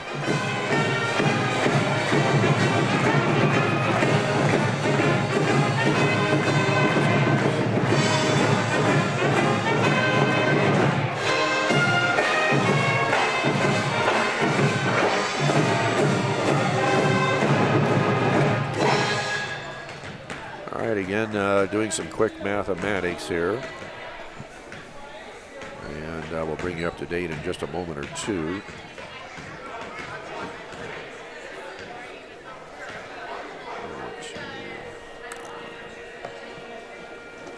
And the only fault I can find, and I don't really know if it's a fault. Well, the girls just 5 out of 11 from the free throw line. That could come back to hurt you at some point, but not tonight. For the Boiler girls, Audrey Klukas leads away with 14 points. 6 for Bailey Van Winkle. 6 for Karen Abernathy. 5 for Annie Campbell. 4 points for Anahai Guerrero Lopez. And again, the Boiler girls 5 out of 11 from the free throw line. Now for the Princeton Tigers, Jamison Morse, check that, Jocelyn Strauss has 6. Danica Burden has 6. 6 also for Maddie Gibson. 5 points for Avea Koning. Also in the ball game, 2 for Kira Morris and a single point for Addie Deaver. And so the Tigers 4 out of 6 from the free throw line. It wasn't looking good after the first quarter as Princeton jumped out to a 9-2 lead after one quarter. It was all Boiler girls after that. Kiwani takes the second quarter 9-4, and at halftime 13-11 in favor of Princeton. The Boiler girls will take the third quarter 12-9. After 3, they lead 23-22. Kiwani takes the fourth quarter 12-4. They're going to win the ball game 35-26. And that bears out in some of my numbers here. I remember back in the first quarter when they only shot, or in the first half, they only shot 17%. Well, they ended up shooting 30% for the game, and also with their defense, Princeton's percentage came down to where they only shot 30%. The difference was Kiwani got up 9 more shots than they did, and they also won the rebounding battle. The Boiler girls 34-12. Wow. They're just Kiwani was. They were aggressive on defense. Kiwani was aggressive on the boards, I guess. Turnovers, Kiwani actually had more, 16-15, but most of those came early in the game. They really got stuff corrected at halftime like we were talking about. I would have guessed that they would have had a rebounding advantage. I would not have guessed it would be quite that big. I just, and I kept checking it because I wasn't sure, but I'm at least 90% positive I got it correct. So. And I wouldn't be off by 22 at any rate. It was 34-12. Yeah, I would agree with that assessment, yes. But in any event, Steve, I think one point of emphasis needs to be made here. Not only did the Boiler girls offense pick up in the final 3 quarters, but more so than anything along those lines, when they were down, when it was looking kind of tough, they kept their cool. They just kept at it. They kept grinding away and finally turned it around. But the fact that they didn't seem to be rattled by that. We mentioned that. They just kept doing what they do and trusted in what they do. I mean, remember, they got down by 7 real quick there in the third quarter, and we were talking about that might be too big a lead. But all of a sudden, they believed in what they do, and they were getting the shots the whole game, and finally those shots started falling. They did. But again, the fact they just stayed so composed. And the Boiler girls now 17-1 on the season. One more thing, if you notice, they always say like a team takes on their coach's kind of personality or persona or whatever. But Jackie said over there, Coach Jackie Klukas said over there, nice and calm. Trusted her players, and they were trusting what she has them doing, and you don't get too high, too low, and that's the result. I tell you, given what we've seen, I think he's done an outstanding job as a coach. Yeah, I mean, she's always been a good coach. She coached junior high for a long time, moved up here to sophomore JV level, and it just continues. Very impressively so. Again, speaking of impressive, the girls 17-1 on the season, 7-1 in the conference. Princeton drops to 10-5 and 4-3 in the conference. That was a good team they beat. That was a good team. Yeah, we're going to see more of those girls in the future. And I tell you what, Princeton has a wealth of riches in terms of numbers on the roster, as they've got 16 on that fresh soft roster. Right, and then they got how many out there now? About 10 on the. Looks like about 10 on the varsity, and I don't know if it's those striped pants they're wearing, but looks like they got some height too. Yeah, I hear you on both counts. I think they do have some height. Well, I don't know how you get around the height issue. It's not like you can say, step up your intake of spinach or something like that and not go like taller. here's 5 inches for you. Put them on. You just Yeah. can't do that. Yeah, but that's they the, make up for that with their Kiwani makes up for that defense and and tenacity, and they get the job done. Varsity is the same as the for our Soph. Well, I tell you, very, very impressive if that is the case. But the Boiler Girls impressive here. Again, winning this by a final of 35-26 over a very solid Princeton Tiger ball club. Once again, the sophomores for Kiwani moved to 17-1 on the season, 7-1 in the conference. Princeton again drops to 10-5 and 4-3 overall. Well, I don't know what else we can say. You got to feel kind of, if you're a Boiler Girl fan, you got to feel exhilarated by the way they hung in there on this ball game. Exactly. Not only hung in there, took over, and it bodes well for the future. Well, the Boiler Girls will be back in action Saturday afternoon here at Brockman Gymnasium. It'll be a 1 o'clock start for the fresh soft. Varsity around 2:30, and that'll be on the Kiwani live stream only. And that will be this coming Saturday, 1 o'clock fresh soft, and about 2:30 for the varsity. Steve and I will have the call for you. Right, and that'll be great competition. A bigger school coming in out of the Western Big Six. No matter what happens, that will help prepare the varsity for the tournament. I got to think that was a strategic move. Yes, in exactly. The, I would scheduling. agree. But you do those things. You see, it's kind of a thing with many other schools, many other teams.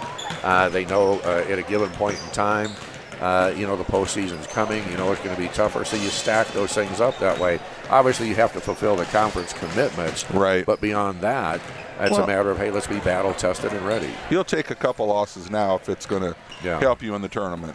Well, look at Rock Island Alleman year in and year out. Yes, what they're up against, and they get to the tournament and they do very well. Yeah, really do. Well, in any event, I suppose we could visit all night long, but we need to go. So, again, for the girls' sophomore team victorious over Princeton 35-26. Certainly hoping you've enjoyed our broadcast. I believe, Steve, you're sticking around for game 2, aren't you? I possibly will. Yeah, you'll be sticking around. So Steve will be here with you in just a moment or two. So not in here, though. Okay. No, not in here, though. I'll be a fan. Okay, all right. So let me say it like this.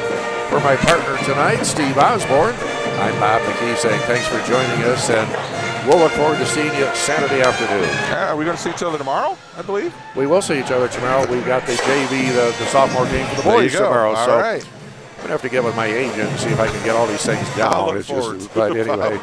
All right, ladies and gentlemen, that'll do it for us here. By the way, thanks to Jacob Doan. Does a great job with the camera. Yes, he does. And thanks to our special events guy, Larry Flannery. Anyway, that's it, and we are out of here.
There we go.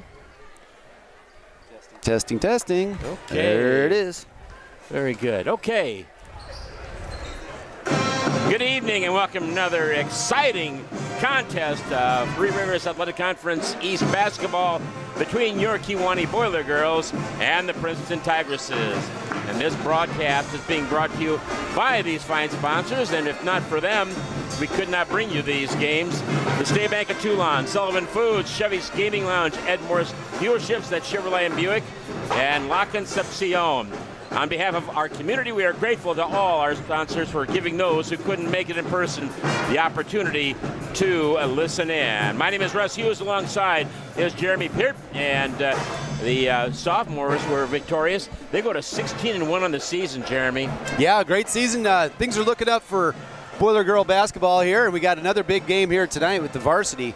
This is a big one. This is going to go a long way in deciding the championship of the conference tonight. Yeah, I think that both teams are at 5-1, I believe. And that being said, it should be nice to see the Boiler Girls, and as well as the Princeton Tigresses go to have them go down defeating the Boiler Girls, pass them up. Let's see what happens. But Tiffany Gottigam is their coach, and at Princeton, she is a very good coach. Conversely, Kewanee has an excellent coach in Dave Wallace. Lots of years of experience, and it's showing through here this season as the Boiler Girls have really been kicking it into high gear here in these last probably 6-8 weeks of the season. They've been on a lot of winning streaks. One of the losses that they did take was against this Tigers team. And that was at a time too when Kewanee had a number of athletes that were sick at that time. Yeah, so about back on the home floor, home cooking. They're both 5-1 in the conference, but of course Princeton has that all-important win over Kewanee. So if the Kewanee takes the loss tonight, they're going to be hard pressed. Going to need a lot of help to get the conference championship. But they get the W here tonight, and they will be in the driver's seat. Coach Dave Wallace has done a yeoman's job in putting his thoughts and the way he does things onto this group of kids that are playing for him. So our congratulations to the coaching staff, but also to the kids for being able to be pliable and doing what he thinks should be done. And we're seeing that. We're seeing quick hands. We're seeing a lot of athletic ability, and the kids are really working hard. Yeah, he came into a situation with a lot of experience and a lot of talent. And, it's always going to take a little bit of time at first to figure out the different coaching styles and what he's looking for and what the girls are used to. But they've seemed to have worked it out here in quick time. Yes, and by the way, don't forget tomorrow evening that we'll be on the air here at H.F. Brockman Gymnasium for the Erie Provincetown Panthers, and it should be fun to have them here. And Kewanee has some making up to do against that team that you and I saw one of the first games of the year. Yeah, that was a turning point for the boys in that game up at Erie Provincetown. Did not come out playing well at all in that game and took the loss, and will be looking to avenge that one tomorrow night. Finally a boys game at home, but let's enjoy this girls game here tonight. Should be fun, and the Boiler Girls coming with a record of 13-8, 5-1 in the conference. So looking forward to seeing what happens here. And we're going to have the playing of our national anthem. Down there is Tom Bainey on the PA once again for Kewanee. And we're going to have the playing of our national anthem, and it's going to be under the direction of Alex Bennick and Miss Brittany Crone for the Kewanee High School Pep Band. Here we go.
Kewanee High School band does Kewanee proud, and it's nice to be able to hear them, obviously. Starting lineup now for both teams. For the Princeton Tigers, I know one of their players is going to be a young lady by the name of Keely Davis, just so you know. Also, Paige Jesse, she's a senior. Number 11. As well as Michaela Hecht. She is a junior. Number 14, Peyton Brandt. Peyton Brandt also a freshman starting for them. Number 22, Cameron Driscoll. Also Cameron Driscoll, a junior. Number 24, Kaylee Davis. And Keely Davis is a junior. And they are coached, by the way, by Tiffany Gonigan and assisted by Michael Fredericks, Bailey Birkland, Eric Tinley, and Abby Boss. And so now the Boiler girls are going to be introduced here. I love the way the Kewanee really amps this up in the darkness in here, Jeremy. Yeah, it is. Good crowd here tonight, too, getting out to support this team in a big game. Okay, Maya Deering will be one of the starters for Kewanee. And Damaris Diaz also, she's a sophomore. Deering a senior. Number 22, Also Bailey Van Winkle, a sophomore for Kewanee. Van Winkle. And also starting Dajiana Amos, a senior, will be starting for the Boiler girls. Dajiana. And the last starter, let's see who it's going to be. Is it going to be Star Jordan? I think it might be. Let's see what they say. Number 31. Yep, Star Jordan will be in there. Deja Jordan. Okay, so starting lineups for both teams. By the way, the head coach for Kewanee is Dave Wallace, assisted by Loyal Brown and Jackie Klukas. Jackie Klukas' sophomore team is just unbelievable right now. They are 16-1 overall. They are playing excellent basketball. And you have to remember, there's 3 sophomores that are starting and playing a lot on this varsity team, so that senior-sophomore connection on the varsity really starting to click on this level as well. Maris Diaz will be up against Keely Davis. It's going to be controlled by the Boiler girls. Sure, if you're able to tap it twice on the jump, but either way, Boiler girls get it. There it is! It starts it off. Tasha Amos gets a 3 to go. No better way to start a game than that, as Kewanee shows some full court pressure right here. By the way, Davis averaging almost 20, and now 3 coming up and good for Michaela Hecht. Princeton with the answer and some full court pressure of their own. Kewanee gets it ahead to Van Winkle. And going to be stolen away. And it's up there. It's going to be intercepted, though, by Damaris Diaz. They get it back, though, and they get it to the hands of their star player, Keely Davis, and she gets 2 to go. 5-3 now. It's a 2-point lead. Kewanee having issues. And with it is Maya Deering, and she of the 1,000-point club. Into the corner goes to Bailey Van Winkle. Really being hurried up by this defense. Yeah, they went for the full court pressure to the half-court trap. 3-pointer, that is! Maya Deering gets another 3-pointer to go. Kewanee gets the lead, 6-5. 6:53 left to go in this first quarter play. This could be an up-and-down game right here as both teams looking to pressure and run. Yeah, all the way. Shot put up no good. And boy, did Damaris Diaz play like a senior right there, huh? Yeah, that was a nice block down low on the blocks. Dajiana Amos thought better of it, and then gets her pocket picked by Michaela Hecht. And down is Davis, and she gets her second basket, and that was too easy. I was wondering if maybe they might go to a box and 1 against her. With it is Amos, and she's going to be pushed and shoved and be a foul called on Michaela Hecht of Princeton. That'll be the first team foul and her first. 6:15 left to go in the first quarter. Good job by Amos to use her body to get that foul call, because there's a lot of contact, and you got to let the referees see it sometimes. Bailey Van Winkle inbounds it to Maya Deering, puts up a 3 left wing 3-point arc. That is another one from Maya Deering. 9-7 Kewanee with a 2-point lead. Hecht has it poked away. She gets it back. I should say that is Keely Davis. She is averaging over 20 points per ball game, by the way. Stolen away by Damaris Diaz. And she will put it up, and it's going to be go. And actually, it's going to be Kewanee basketball. That's too bad. But Kewanee gets the ball anyway, and they'll be on offense again. Diaz had it right there. She got bumped a little bit on the arm as she went up for that. Wasn't able to corral the rebound, but when Princeton grabbed it, they stepped on the out-of-bounds line, so it'd be Boiler girls' ball out of bounds underneath their own basket. Dajiana Amos has it. Now gets it over to Bailey Van Winkle. They move the ball around very quick-like. With it is Maya Deering, and she gets the ball back out front. No, it's tapped away. Instead, with the basketball is Driscoll. Cameron Driscoll has her pocket picked by Kiwani's Bailey Van Winkle. Those quick hands, Amos and Van Winkle and Deering. My goodness, are they quick. Ball comes over to Deering. Fakes the three, shot put up, and we're going to have the rebound taken out of there by Diaz, and she scores. Okay, good job by Diaz getting that rebound. Maya really got hacked on the arm on that shot. No call. Stolen away again by Maya Deering. Puts a shot in the paint. Good! Well, Russ, what a start. Wow. Exciting for sure. I mean, you feel Princeton came out in full court pressure. Boiler girls in full court pressure, up and down. But, man, Kiwani's taken 7 shots, 3 of those threes, made all 3 of the threes, and they've made 2 of their 4 two-point shots. That's pretty good average, isn't it? Well, almost, but not as good as the average of Princeton. They've only taken 4 shots, and they've made 3 of their 4, including a 3.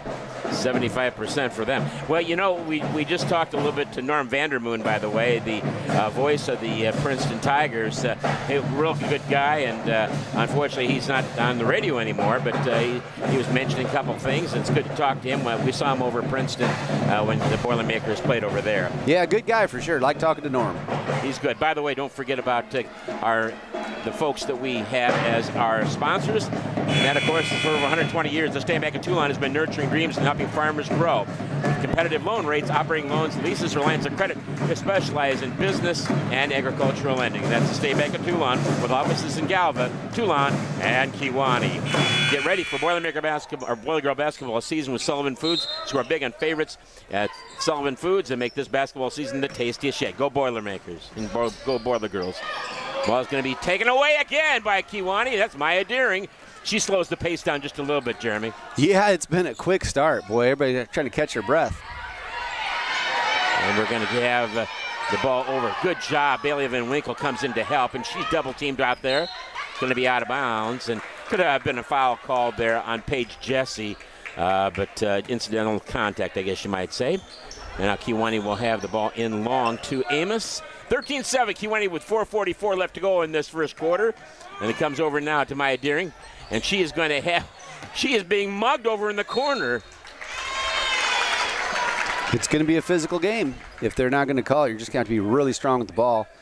Boiler Girls do have 4 turnovers already here. Less than half of this first quarter gone. And over there on the bench for Princeton is Tiffany Gonigan. And she, of course, is the head coach of Princeton, has been for a number of years. They had the championship last year in the Three Rivers Eastern Division. And also, by the way, she was the head coach at Bureau Valley for a while, too. 3 turnovers now for Princeton, so both teams, this heavy-duty pressure on defense is affecting both teams. Damaris Diaz has the ball momentarily. Now it's taken away by Cameron Driscoll. And they release and shot put up, and it's good by Peyton Brandt, the freshman. They're releasing somebody every chance they get, and Kiwani's got to be ready there, too, by the way, with his star Jordan. Bailey Van Winkle with a deuce, no good. Rebound comes out, and Amos has the good fight by Tajiana Amos. Now she'll take a 30-pointer from the top of the key. There it is, another one! Boy, oh boy. Oh, my goodness gracious. She's got 2 trays. And Kiwani has a 7-point lead. Now they throw the ball away. And this press is really bothering Princeton. Both teams are getting bothered by it, yeah. But Kiwani, 4 out of 5 from beyond the arc. You can't ask for a better start than that. Well, you can. You could ask for 5 for 5, I guess. Oh, you stinker. 7. That's 80%, though. That's pretty darn good from the 3-point arc, obviously. Pretty good. Yeah, if they keep up that pace, they're going to get a W. Audrey Klukas with the basketball. In between the rings now, gives it over to the right-hand side to Tajiana Amos. At the free throw line, it goes to Maya Deering. Now a 3-pointer put up by Klukas. No good this time. And getting it is Diaz, and it's going to be in her hands. Now she gets it over to Klukas. Klukas puts a shot up, no good. We're going to have a foul call. Flying all over the floor. Diaz and Klukas wanting that basketball. And a foul going to be called on the Princeton Tigers. And that'll be on Michaela Heck. That's her second. And the team's second, by the way. She'll have to take a seat here before long. Michaela's a very good softball player. And also Keely Davis, we know, is a great athlete as well. Remember her brother Tegan. Oh, yeah. Doing lots of crazy stuff in high school. It was fun to watch. Coming in will be Olivia Mattingly, the senior, for their person with a lot of fouls. And shot put up the second one is no good. Rebound comes out, and Davis has the basketball. She stops at the Mighty Might in between the forward, and now it's going to be tapped away. Damaris Diaz again gets it over to Audrey Klukas. Klukas 1 of 2 on the free throws, by the way. Kewanee decides to go ahead and relax a little bit. Take that. Now a three-pointer by Amos. So close. And it's going to be tapped away. Good defense that time. And it's going to be taken away again. And it's going to be a jump ball called, and we'll give it to the Princeton Tigers. That's where the, I should say Tigers, that's what I saw in the Bureau County Republican. That's what I should be saying. And thanks so much for joining us again on WKEI tonight. We appreciate it. 1450 AM and 102.1 FM. Ball into the corner. It's going to be stolen away again by the Boiler Girls. And now it's going to be a long pass. Diaz, good! Pretty pass, pretty catch, and basket right there. Deering to Diaz. 19-9 is the score right now. And now it's going to be on somebody's foot. And getting it is Bailey Van Winkle of the Boiler Girls. Good defense by Maya Deering. Three-pointer by Amos. No good this time. And it's going to be taken out of there by Paige Jesse. Jesse reverses it over and gets it into the hands of Cameron Driscoll. Shot put up by Davis, no good. And with it is Maya Deering. Good job of keeping the ball in front of her and using her body to shield the basketball. 19-9, a 10-point lead for the Boiler Girls with 2 minutes and 8 seconds left to go in this first quarter. A lot of action so far as the game slows to a little bit right here, as it looks like they've switched to more of a man-to-man defense, but more of the same as they cause a Boiler Girl turnover. And Davis gets the ball down the floor. No good on the shot. Rebound comes out. The smallest girl on the floor, I think, and that's Audrey Klukas. She gets the rebound on the strong side. 19-9. Comes into Damaris Diaz. Diaz gets it back out front to Audrey Klukas. Klukas dribble drive, and it's going to go off her leg, go out of bounds. Dave Wallace and Tiffany Gottigan, the two coaches up there, shouting instructions to their teams. It's 19-9. Coming in the game, by the way, is Reese Reviglio for the Princeton Tigresses. 1:35 left to go. Kind of a three-quarter court press for Kewanee, as they're not looking to trap until they get closer to that line. Paige Jesse with the basketball, being hounded over there. And all the way, Kewanee just got I thought it was a block, clean. Well, she did. She stripped it clean, but Davis came down with the ball again. She realized she was pretty much staying underneath the basket. Took a dribble to get a good angle on the basket, went up, and she did get fouled on that one, so 2 free throws for Davis. Davis averaging 24 points per ball game, by the way. First free throw is no good. Keely Davis is the real deal. She has 4 points in this game, but she's averaging 24 points per ball game. For the Boiler Girls, number 34, Karen Abernathy. Karen Abernathy comes in the game for the Boiler Girls, replacing Damaris Diaz. We talked about it with Coach Wallace, how strong the bench is for Kewanee. They can go deep, so you get in a track meet like this, they've got a lot of different parts they can put in. But it's taking their toll on both teams, as it looks like Princeton's faded back into a man-to-man defense now. Amos gives the ball back to Van Winkle. Over to Abernathy. Abernathy has the ball tapped away, but she gets it back right away. Okay, at the free throw line. Now a three-pointer put up by Lucas. No good. Rebound going to be taken back, and Paige Jesse is going to have the basketball. And now a long pass over. This is Davis. Gets the ball inside, and she's got good vision. Oh, Abernathy with a block for Kewanee. Yeah, she kind of got lost her girl on defense right there, but then she went up and wiped that one away like Matumbo-like. And with the basketball is Bailey Van Winkle. Back and forth she goes. And now she's going to be stopped. Gets it back over to Maya Deering for a deuce. Look, no good. Rebound, tapped away. And now the ball's going to be tapped away. And that was Keely Davis all the way that time. Davis all the way puts a shot. She's going to have her shot blocked, and she's out of bounds. Kewanee gets the ball back. It's been 19-9 for how long, Jeremy? 3 blocks already for the Boiler Girls in this first quarter. So, man, it's just action-packed, fun-filled game tonight. And it's good to see the band up there again. And coming in the game, Addison Yepsen replacing Amos. And also coming back in will be Damaris Diaz, and she will replace Maya Deering. She of the 1,000-point club. We'll have to talk a little bit about that at halftime. 1,000 points, and she doesn't get on that bench a whole lot either. No. So little blow before the end of this first quarter for Deering. 14 seconds left to go. Bailey Van Winkle with the basketball. I think they're going to probably try to low block a feed to get the ball to Diaz, and she does get it there. And it's going to be over into the hands of Kiwani's going to throw the ball away with 1 second, and that's going to be the end of the quarter. And Kiwani comes away, though, with a 19-9 score. And we're going to have some stats here from Jeremy here in just a minute. And let me just mention that Chevy's Gaming Lounge, a proud supporter of Boilermaker basketball. Come try your luck across the tracks at the home of a $7,300 winner. Chevy's Gaming Lounge on the other side of the tracks at 325 West 1st Street in Kiwani. La Concepcion, your family-owned and operated Mexican grocery store nestled in the heart of Kiwani.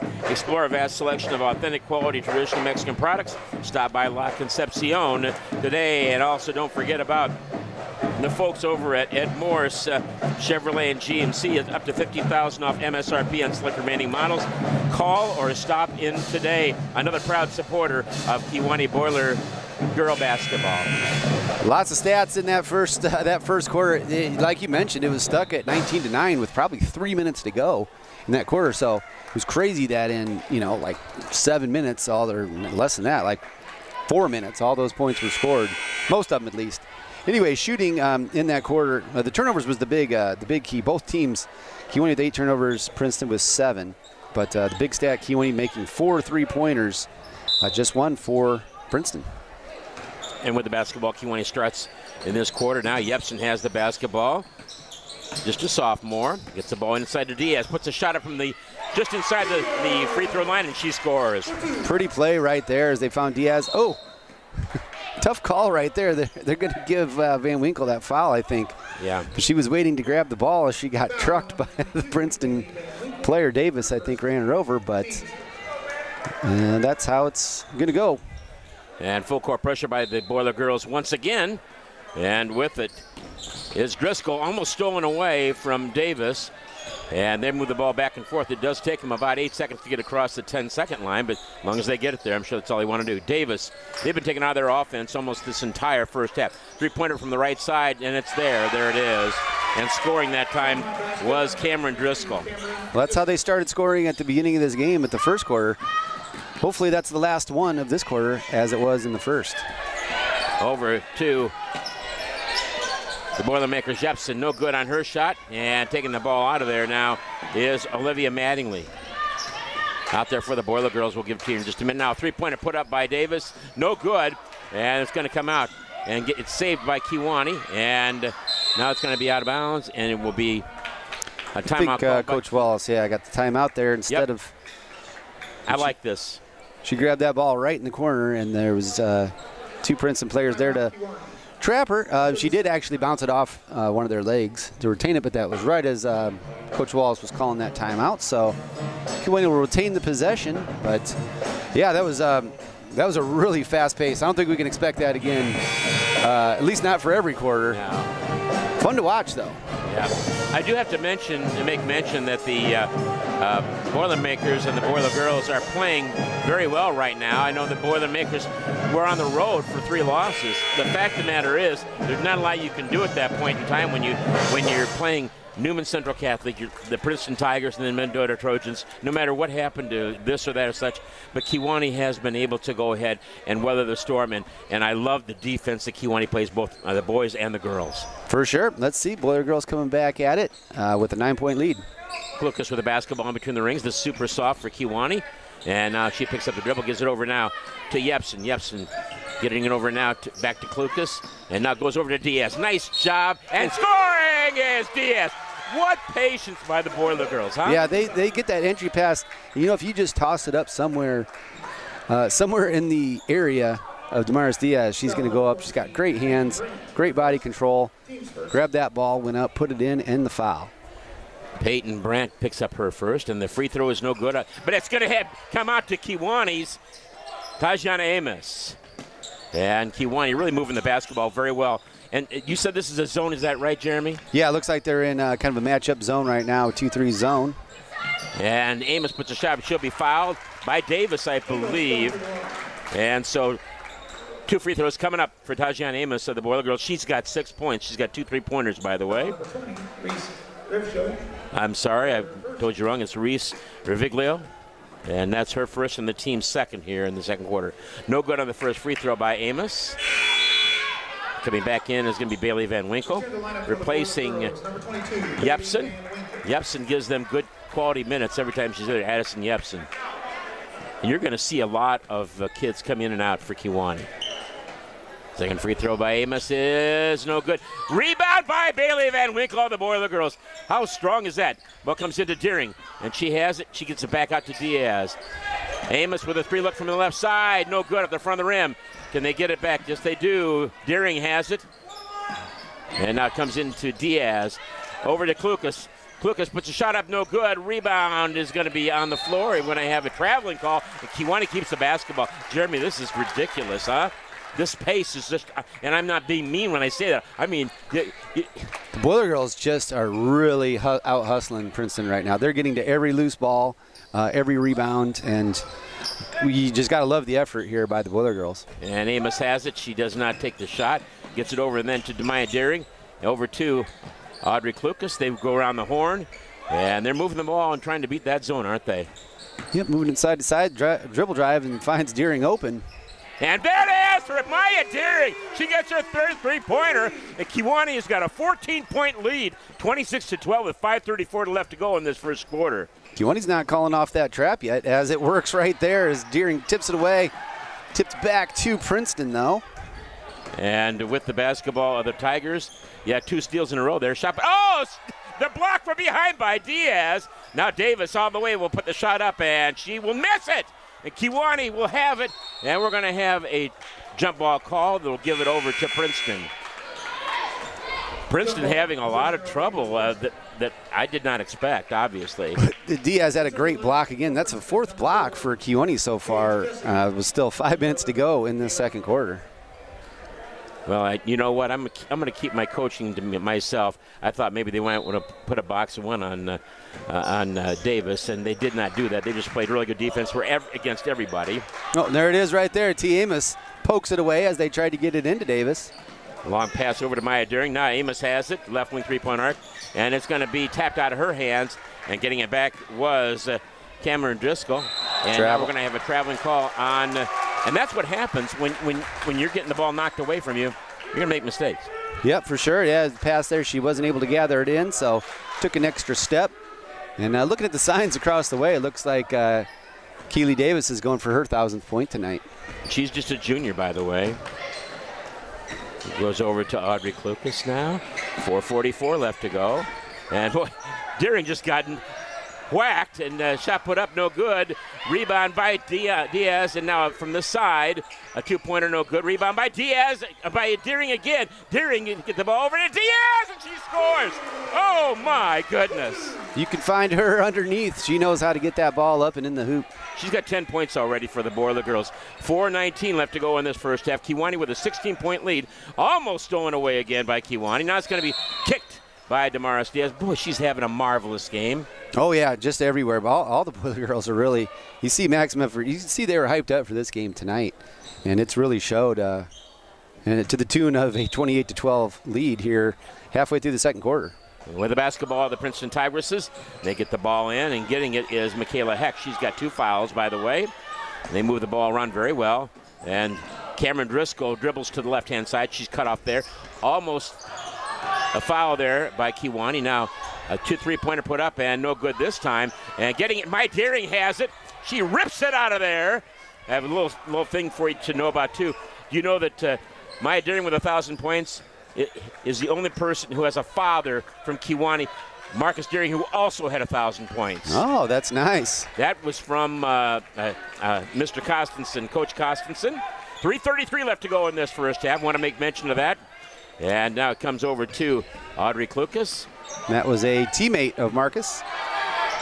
And with the basketball, he comes inside. Bailey Van Winkle will be fouled, and that'll be the 3rd foul, by the way, on Michaela Heck. That'll be her 3rd foul and the 3rd team foul in this quarter. So she'll have to take a seat, obviously. Foul number 11, Michaela Hick, her third. And you mentioned her being a very good softball player. Very good too. softball Yeah. player for sure. Yes, good basketball player as well. So that's advantage Kewanee with her having to go to the bench for probably the rest of the half. And a shooter's touch for Bailey Van Winkle. Nice job by her. And by the way, when I say ridiculous, remember Devin Hester, the football player for Chicago. Same colors. What happens? I mean, that was the big thing by Jeff Joniak. Said, "You are ridiculous." Well, that is exactly the way that I meant that earlier in the broadcast. Kind of the same thing as the Randy Moss. Come on, man. 29-12, a 30-second timeout call. And this will be by the Princeton Tigresses, and we have a lot of respect for Princeton and everything they do. They try to do the best they can. They have got respect for Kewanee. If you don't think so, just talk to them. They'll tell you how they feel. It's a good rivalry. Well, you mentioned a couple of the Kewanee players were sick when they went over to Princeton earlier in the season, and I think Kewanee looks like the girls had this one circled on their calendar for sure. Yeah. So with 3:23 left to go in this first half, the Boiler girls will be having Bailey Van Winkle at the free throw line for the second one. She got the first one to go, excuse me. And so here we go, Bailey Van Winkle. And the second free throw is going to be good. Boy, she measured that up perfectly, didn't she? Nothing but net. Kewanee still in that three-quarter court trap, looking to apply some pressure. Paige Jesse crosses the 10-second line, and she's being guarded over there and almost stolen away. Paige Jesse might have got away with a steal by throwing it away. Now they do throw it away once again, Jeremy. Yeah, 4 turnovers in this quarter for the Princeton, just 1 for Kewanee. And with the basketball up front is Bailey Van Winkle. Gets it over to Kewanee is beating them to the point of attack. And now comes over to Diaz. Diaz puts a shot up in the paint. Good! Kewanee has outscored them in this quarter. It's 13-3 right now. Man, Diaz is just so good inside. She just knows how to create the space and get the angle to get the shot off and in. And getting the ball and putting it up and in on the rebound on the weak side will be Keely Davis. She's got 6. They've got 14 points in the game. They've got 5 points in this quarter. Kewanee's got 32 in the game, Jeremy, and what they've done is they have controlled the tempo, but they're anticipating the passes very well, don't they? Oh yeah, for sure. And they're just the hustle factor is there. You know, they're really just they're getting after every loose ball, every rebound. They're tracking down. They're out rebounding Princeton 6-3 in this quarter so far. Like I said, they've stopped the turnovers. Princeton's kind of called off their full court pressure, but Kewanee's continuing on. They liked that game and they want to continue on. Hopefully, we'll see if Princeton puts it back on again because it was just up and down action. Here we go. Looks like they are at least showing full court pressure here. 32-14 the score with 2:41 left to go. That is the third timeout that Princeton's called, by the way. 1 minute, and Amos has the basketball. She keeps it. Into the corner goes to Maya Deering. Puts a belong deuce. No, it's good. Mid-range jumper right there. Pull-up 15-footer by Deering. She's got every shot in her arsenal. 13 points for her in this basketball game. And with the basketball is Cameron Driscoll. Now she's going to throw the ball away. Unforced error. And I have to think, Jeremy, maybe you tell me if I'm wrong, I think Kewanee's defense has really caused them problems. Oh, it has. Yeah, Kewanee's been after that ball like crazy and jumping the passing lanes and really caused Princeton problems. And, boy, they get the pass out of there real quickly. Maya Deering with the basketball. Paige Jesse on her. Comes over to Diaz. Oh, no good. But unfortunately, the Boiler girls can't get that to go. But a wonderful assist that time by Maya Deering. It was a good look, and it just bounced out. Diaz just couldn't get that one to drop. And they get one to go now. I should keep my mouth shut. That was Olivia Mattingly with her first points of the game. And now the steal, and no good. And the follow, though, by Davis. And now timeout going to be called by Kewanee, I think. It's 34-18. I think that was her 1,000th point from the reaction of the crowd, and Coach Wallace, I think, knew how many points she needed, and he went ahead and called that timeout so they can go ahead and honor her. Okay, let me do some honoring here, too, of myself. 30-second timeout. Kelly Lindbeck, from 76 to 80, had 1,908 points. Kim Wow. Gruzeska Ellenberger, from 88 to 91, had 1,698 points. Ginny Gruzeska Benison, from 86 to 89, had 1,435 points. Patrice Smith from 2014 to 2018 had 1,423 points. Blair Bullock, the ex-coach, 1,279 points from 13 to 17. Diane Vandemore from 78 to 82 ended up with 1,242. Gracie Dameron, who just did this, she had 1,107 points. Gracie Dameron, our congratulations to her, obviously. And Kelly Labadis has a tie with Rachel Morosky, 1,083 points, 84 to 88 for Labadis, and 13 to 70 for Morosky.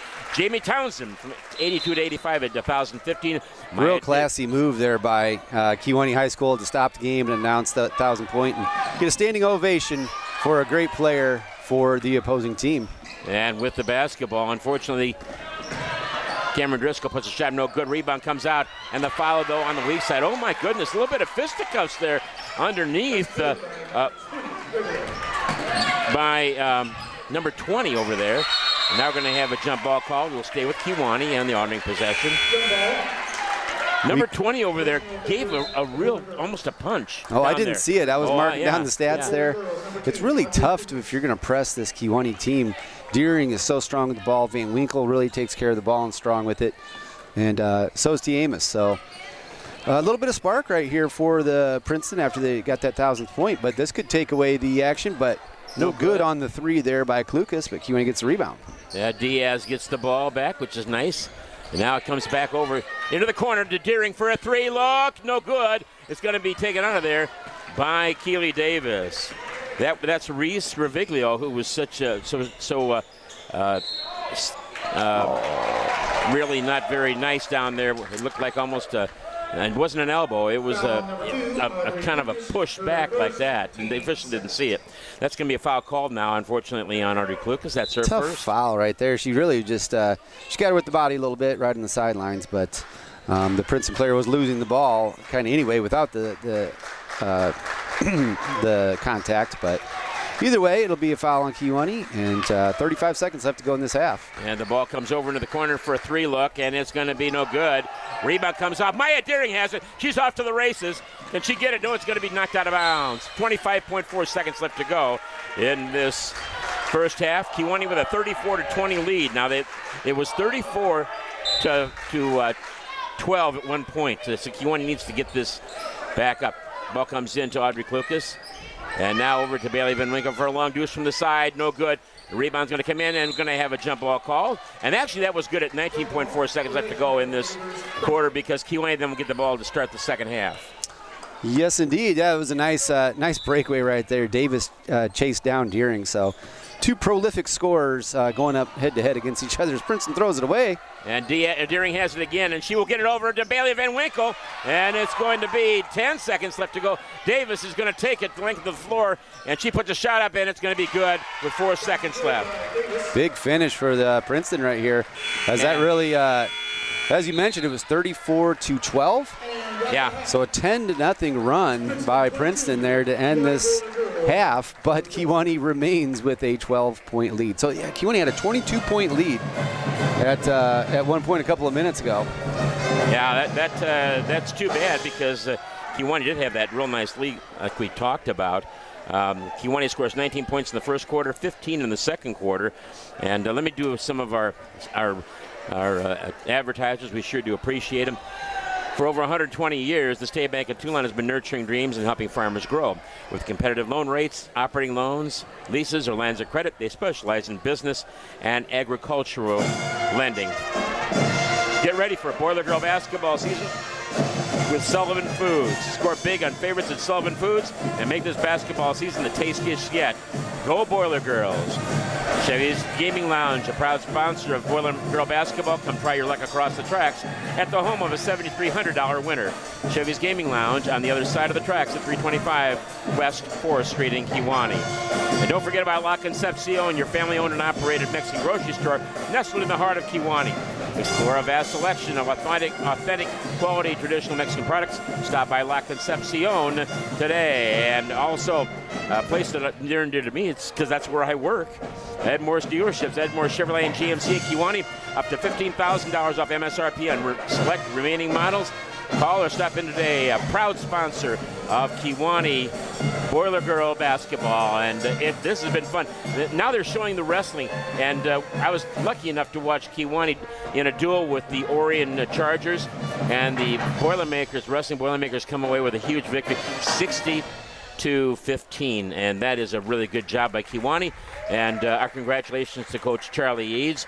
I'm so glad we get to bring you these matches. I wrestled in high school for a year, and I was not good, obviously, but never was good in any sports. So, folks, you're getting the best that I got right now, and that's not very good. But anyway, I have to say, it is so much fun to watch these kids improve. And Charlie Eads is one heck of a coach. We have got some excellent coaches here at Kewanee High School, with Matt Taylor as football coach, and with Bree Christensen, the volleyball coach, with the 2 basketball coaches, and we're talking about, of course, Dave Wallace, as well as for the boys, Dayton Ince. Yeah. And I don't want to miss anybody. Softball and baseball. There's the Hicks. Josh Hicks is the softball coach coming up, and also coming up, I'm trying to remember, the baseball coach is John Morosky, and also I got to make mention too of the great job that the bowling team is doing, and I think they took the unofficial second place in the conference, which is great for them. Katie Gerard is their head coach. So I tried to hit everybody. Folks, I'm sorry if I didn't, but Jeremy Pierce is going to save me here. He's going to go ahead and talk about. Well, I wanted to talk about. Yeah, you brought up the wrestling team, and wow, they actually won the Kewanee Invitational here on Saturday. You were probably here for that, weren't you? Oh, wow. I read about it, and that's a big one right there. Lots of teams. What is there, like 12 teams, 10, 12 teams or something in that one? There were 19 teams. 19. Wow. Well, yeah. Don't let me shortchange it there. I'm sorry. That's crazy. No, I just knew there was a lot of teams, but that's that wrestling team could do something special. I know they're looking ahead to regionals and stuff like that, and hoping to get a team win. That's it's real tough to do. There's a few schools in the area that they're just wrestling schools, and that's what they do. So that's who usually wins those regionals and sectionals a lot of times. But sounds like Kewanee's got a chance to maybe be one of those schools for a little while. And Riverdale's very good. So is other teams that you mentioned. Orion, they're almost always good. Princeton's almost always good. Those teams are marvelous to watch. But Kewanee. And Morrison always has got good wrestling teams. So it's fun to see, and Coach Tim Atwell has really got that schedule going for the Boiler Girls and Boilermakers, and it's fun to see what's going on. And year-round, Kewanee's athletes are just plain excellent, so far as I can tell. Yeah, but I'll go over the stats here a little bit. And so that first half, it was just it was something to watch. Back and forth action, tons of fun as both teams came out and just decided we're going to go full court pressure. We're going to run up and down. And the Boiler Girls just came out on fire. They hit 4 of their first 5 3-pointers in that first quarter. Cooled off a little since then, but they have hit Deering hit another one in the second quarter as well.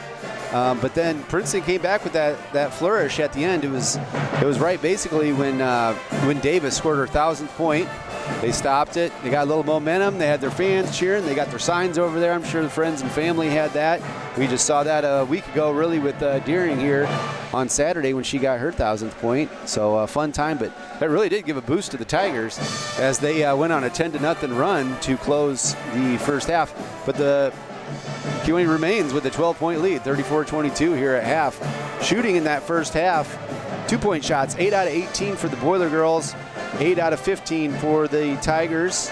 So they both made 8 2-pointers, but only 15 shots taken by Princeton as they really closed that second quarter out well. They shot 5 out of 8 in that second quarter inside the arc. Outside of the arc, Princeton was 2 for 6. And this is where the difference in the game is right now, as Kewanee is 5 out of 14 from deep. And like I mentioned, they were 4 out of 5 to start the game off. Really gave them a boost and a lead right there.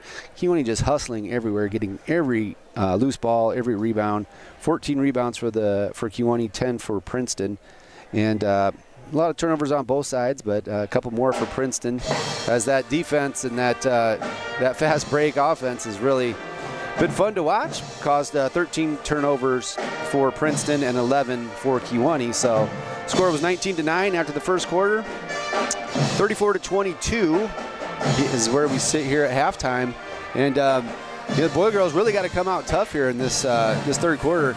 If you can come out and hit a couple of big shots like they did to start the game, I think we'll be all right. But you don't want Princeton to continue that momentum that they did gain at the end of the half.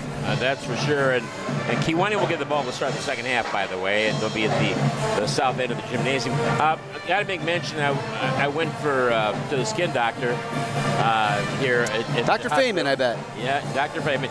Anyway, so I saw John Blashinsky there, and he said he fell and hurt his leg pretty bad, but he said he was going to try to make it up here for this, and I don't see him at any of the 3 exits. I don't know about down here, but the other 3 I was not able to see him, but I know that his wife was with him out there at the hospital. That he went for a treatment or something, I'm guessing, and his daughter, of course.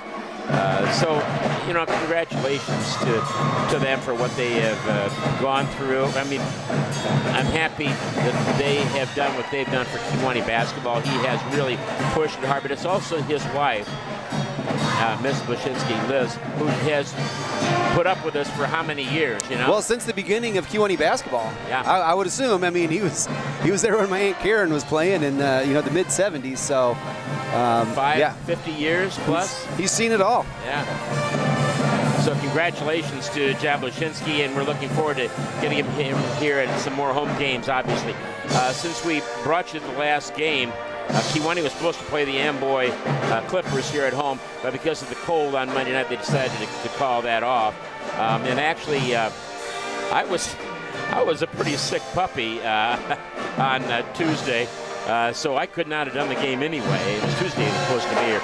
I don't know what happens, but anyway, I don't ever take off work. I mean, ever, never, ever. I don't miss games either, unless it's for a special thing. But otherwise, the Boilermakers and the Boiler Girls, unfortunately, are going to have to listen to me for a little while longer, Jeremy Beard. And hopefully they'll be able to listen to you for a long while also. Well, hopefully we'll be able to bring you some more action like we had in that first half, because that was really fun. So stay tuned to that. And when you can, get out here and support the team. Good crowd over here on the Kewanee side. If you're watching on the YouTube right now, you see Princeton, who obviously traveled pretty well, knowing that there was going to be a big landmark tonight with Davis getting her 1,000 points, but the Kewanee side is 3/4 full, and as Kewanee comes down the stretch here, regionals are really just around the corner, and this team could be the team to break that drought that we've been seeing since I've been in high school. That the Kewanee girls have not won a regional since the early 90s. This is a team that I think could very well do it, depending on where they go. I want to make mention, too, that Kewanee is going to be playing Rock Island on Saturday here at the HF Private Gymnasium. The frost off will start at 1 o'clock and the varsity about 2:30 or 2:45. So it should be fun to see what happens there with Henry Hall, the ex-Boilermaker, on the floor. That's right. He's had a lot of great teams impress. He had Bree Beal. Oh, boy. She was, two-time All-State Player of the Year. And plays in the WNBA now, I believe. Miss basketball, by the way. And now a jump ball called. The tie-up by Paige Jesse. She is just really, it's hard to get the ball away from her. She's just so quick. Kewanee's still in this 3/4 court trap. See if they can continue to cause those turnovers that they did in the first half. Gilly Davis with the basketball. Dribbles to her right at the three-point arc. They're trying to slow things down a little bit, aren't they? Shot put up, and we're going to have a foul called. That was it should have been a traveling call, though, by Driscoll. She took 3 steps coming into the basket. They weren't looking at that. They were looking at the player. So you don't think that was the Euro step? No. Oh, okay. Well, yeah, I did notice on their in their defensive set down there, they were in just looked like it might have been like a quarter court trap, but they were able to tie up the Kewanee player and got the ball back. And she knocks down the first free throw to cut this now to an 11-point lead. Second free throw by Driscoll is also good, and it's 10 points. Out there for the Boiler Girls is their original starting 5. And here's the full court pressure. It's back. And it comes to Bailey Van Winkle. Crosses the 10-second line, and she loses the basketball. It's going to go off for Princeton out of bounds. Out there for Kewanee, Maya Deering, Tajan Amos, Damaris Deering, as well as Damaris Diaz, Maya Deering, and also Bailey Van Winkle. With it is Amos, and she's going to have her pocket picked momentarily by Jesse again. And she picks up her dribble. It's going to be taken out. Boy, Bailey Van Winkle all over the place, Jeremy. Johnny on the spot right there. She it got knocked away from Amos, but Van Winkle was right there to pick it up. Ball comes into Amos at the free throw line. Dribbles to her right-hand side. Double team, triple team make it. And over in the corner goes now for a 3 look by Deering. There it is! What a way to start! She's got 16, by the way. Big. That's what you needed. You kind of pass it around there on playing a little passive on offense, but Deering hits the big 3 to extend it back out to a 13-point lead. 37-24, 6:40 left to go. Ball comes inside once again, this time to Brandt. Ball's Nearly stole away right there. Jordan got her hand in on that. Driscoll now, ball comes over down the baseline, goes Hecht. Now a three-pointer, no good. Rebound comes out long, and rebound going to be, nice job that time. But they're going to call a foul on Maya Deering, and going to the free throw line for a pair will be Cameron Driscoll again. She just was 2 for 2 from there. But you can see after halftime, Princeton's come out with a lot more fire, a lot more hustle right there as they're getting those loose balls and rebounds, and already drawn 2 fouls now on KUNY's 2 best players as Diaz and now Deering picked up fouls early in this third quarter. And I think that they're more deliberate with their passing now, too. Both free throws are good, and that brings them back within 11 points. Long pass to Bailey Van Winkle, and she takes the ball. And now, boy, they're reaching in, they're pushing her. Goodness gracious. Now Deering has the ball. It's going to be on the floor, and it's going to be taken by Diaz. Diaz has the ball. Quick, they are consistently letting them play, but you're not going to get that foul call. So you better be strong with the ball. KUNY's got to look to attack here on offense as they've been a little passive so far in this third quarter. 6:04 left to go. It's 37-26. Maya Deering with the basketball gets it over to Tajana Amos at the left wing three-point arc. Into the corner goes to Bailey Van Winkle, and now through the legs, and Princeton's got a chance to get it within single digits. That's Keely Davis gets the ball over, and stuffed over there. Another block by Maya Deering for KUNY. How many is that, Jeremy, for KUNY? 5 blocks now for KUNY in this game, and that was a clean one. She got up in the air for that one. Audrey Klukas comes in replacing Star Jordan for the Boiler Girls. 37-26, but with the basketball are the Princeton Tigresses. Now the ball comes in long, and a shot put up in the paint, no good. She gets her own rebound and gets it back out front. Paige Jesse now.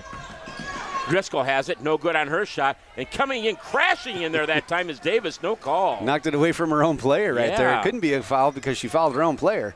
With it is Amos to the top of the key, goes over to Maya Deering, slows things down a little bit. 37-26, 11-point lead for KUNY with 5:21 left to go. Now comes over, shot put up by Bailey Van Winkle, good, and a foul. Big one right there as Diaz just knows. If you tell her, okay, when you get the ball at the elbow, now look for the cutter under the basket, she dutifully follows that. She just turns around, boom, puts it right on the money to the cutter, and she does that so often. Great job by Van Winkle to finish there. And she gets the extra one to go as well. She's got 3 free throws in this game. She's got 5 points. Good job by her. And now it's going to be taken away by Maya Deering. And she takes it all the way, puts a shot up, and it's good! Deering now has 18 points in this game. And with it is Davis. Now three-pointer, left wing three-pointer arc. It's no good. It's going to go out of bounds. And there was no hand blocking that. So KUNY gets the ball back with 4:55 left to go. And they now have a 16-point lead. Yeah, a couple of three-point plays so far in this third quarter have helped the Boiler Girls as they face the pressure again, break it again easily. Ball comes to Diaz, over into the corner. Audrey Klukas down the baseline. She goes. She's going to be stopped there. It's going to go out of bounds. They're going to say it's off of her, so it's going to go back over to Princeton. 4:44 left to go in this third quarter, and the Boiler Girls with a 16-point lead, 42-26. And full court pressure, as you mentioned, Jeremy, right? Yep. They only got it dialed up about halfway right now as they just contested a couple of passes right there as Davis has it out between the circles. Michaela Hecht has a three-point shot, and that's it. She's been on the bench most of the game because of 3 fouls. Oh, tapped away by Diaz. Wow. She was right there. She knew that pass was coming. As soon as it was thrown, she knew what she was going to do, but unfortunately it just bounced off her hand. Princeton will retain possession under their own basket. Good instincts there by the Boiler Girls. Damaris Diaz. Shot put up from the side, and it's going to be no good. Rebound comes out to Maya Deering. And now she crosses the 10-second line, picks up the dribble, gives it to Amos. Now it's going to go out of bounds. And if the player for Princeton would not have touched that, it would have been their ball. It was it was off both of those girls at some point. It's hard to tell. It's on the far side of the court, but Kewanee gets possession with the 16-point lead. With it is Bailey Van Winkle. Over now to Maya Deering for a 3 look from the top of the key. There it is! Oh my, is Deering on fire? 2 for 2 in this quarter from three-point land for Maya, and she gets another steal. She's got 21 points in this game. Shot by Amos, good! Great pass right there by Deering as well. So, I was a little bit nervous right at the beginning to come out of the locker room, and Princeton tied them up and took away that first possession, basically. And then they had a couple of good-looking plays where it looked like they slowed it down. They drew some fouls, made some free throws. But yeah, Kewanee, 3 out of 4 from inside the arc and 2 out of 2 outside. So you're shooting like that. It doesn't really matter what the other team's doing. The lead balloons back out to where are we at now? 21 points. That's the biggest lead of the night, I think. 21. I think we're at 22 actually. 22. Okay. Yeah, in that second quarter. But great to see it back up to that level again. The Boiler Girls just got to be smart with it here, and right I hate now, to say it, but it'd be tough to lose a lead like this. Well, anyway, the Boiler Girls have given up only 4 free throws to Cameron Driscoll in this quarter. As of now, we're halfway through the quarter, and that is after that timeout call by Princeton. They have 1 timeout left. Kewanee has 4 timeouts left. They're doing 3. I'm sorry. Everything they can to to stem this Boiler tide here, but it's so far has not worked. So Boiler Girls full court pressure once again. Let's see what happens. And with the basketball are the Princeton Tigresses. Keely Davis with the basketball gets over here to Mackenzie Heck. And she picks up her dribble, gives it back over to Davis. She is one of the heck of a basketball player. She'll be, it's stolen away. And now what a release that time. And shot put up and good by Kewanee again. Maya Deering has 22 to 4 plus 6, 23 points in this game.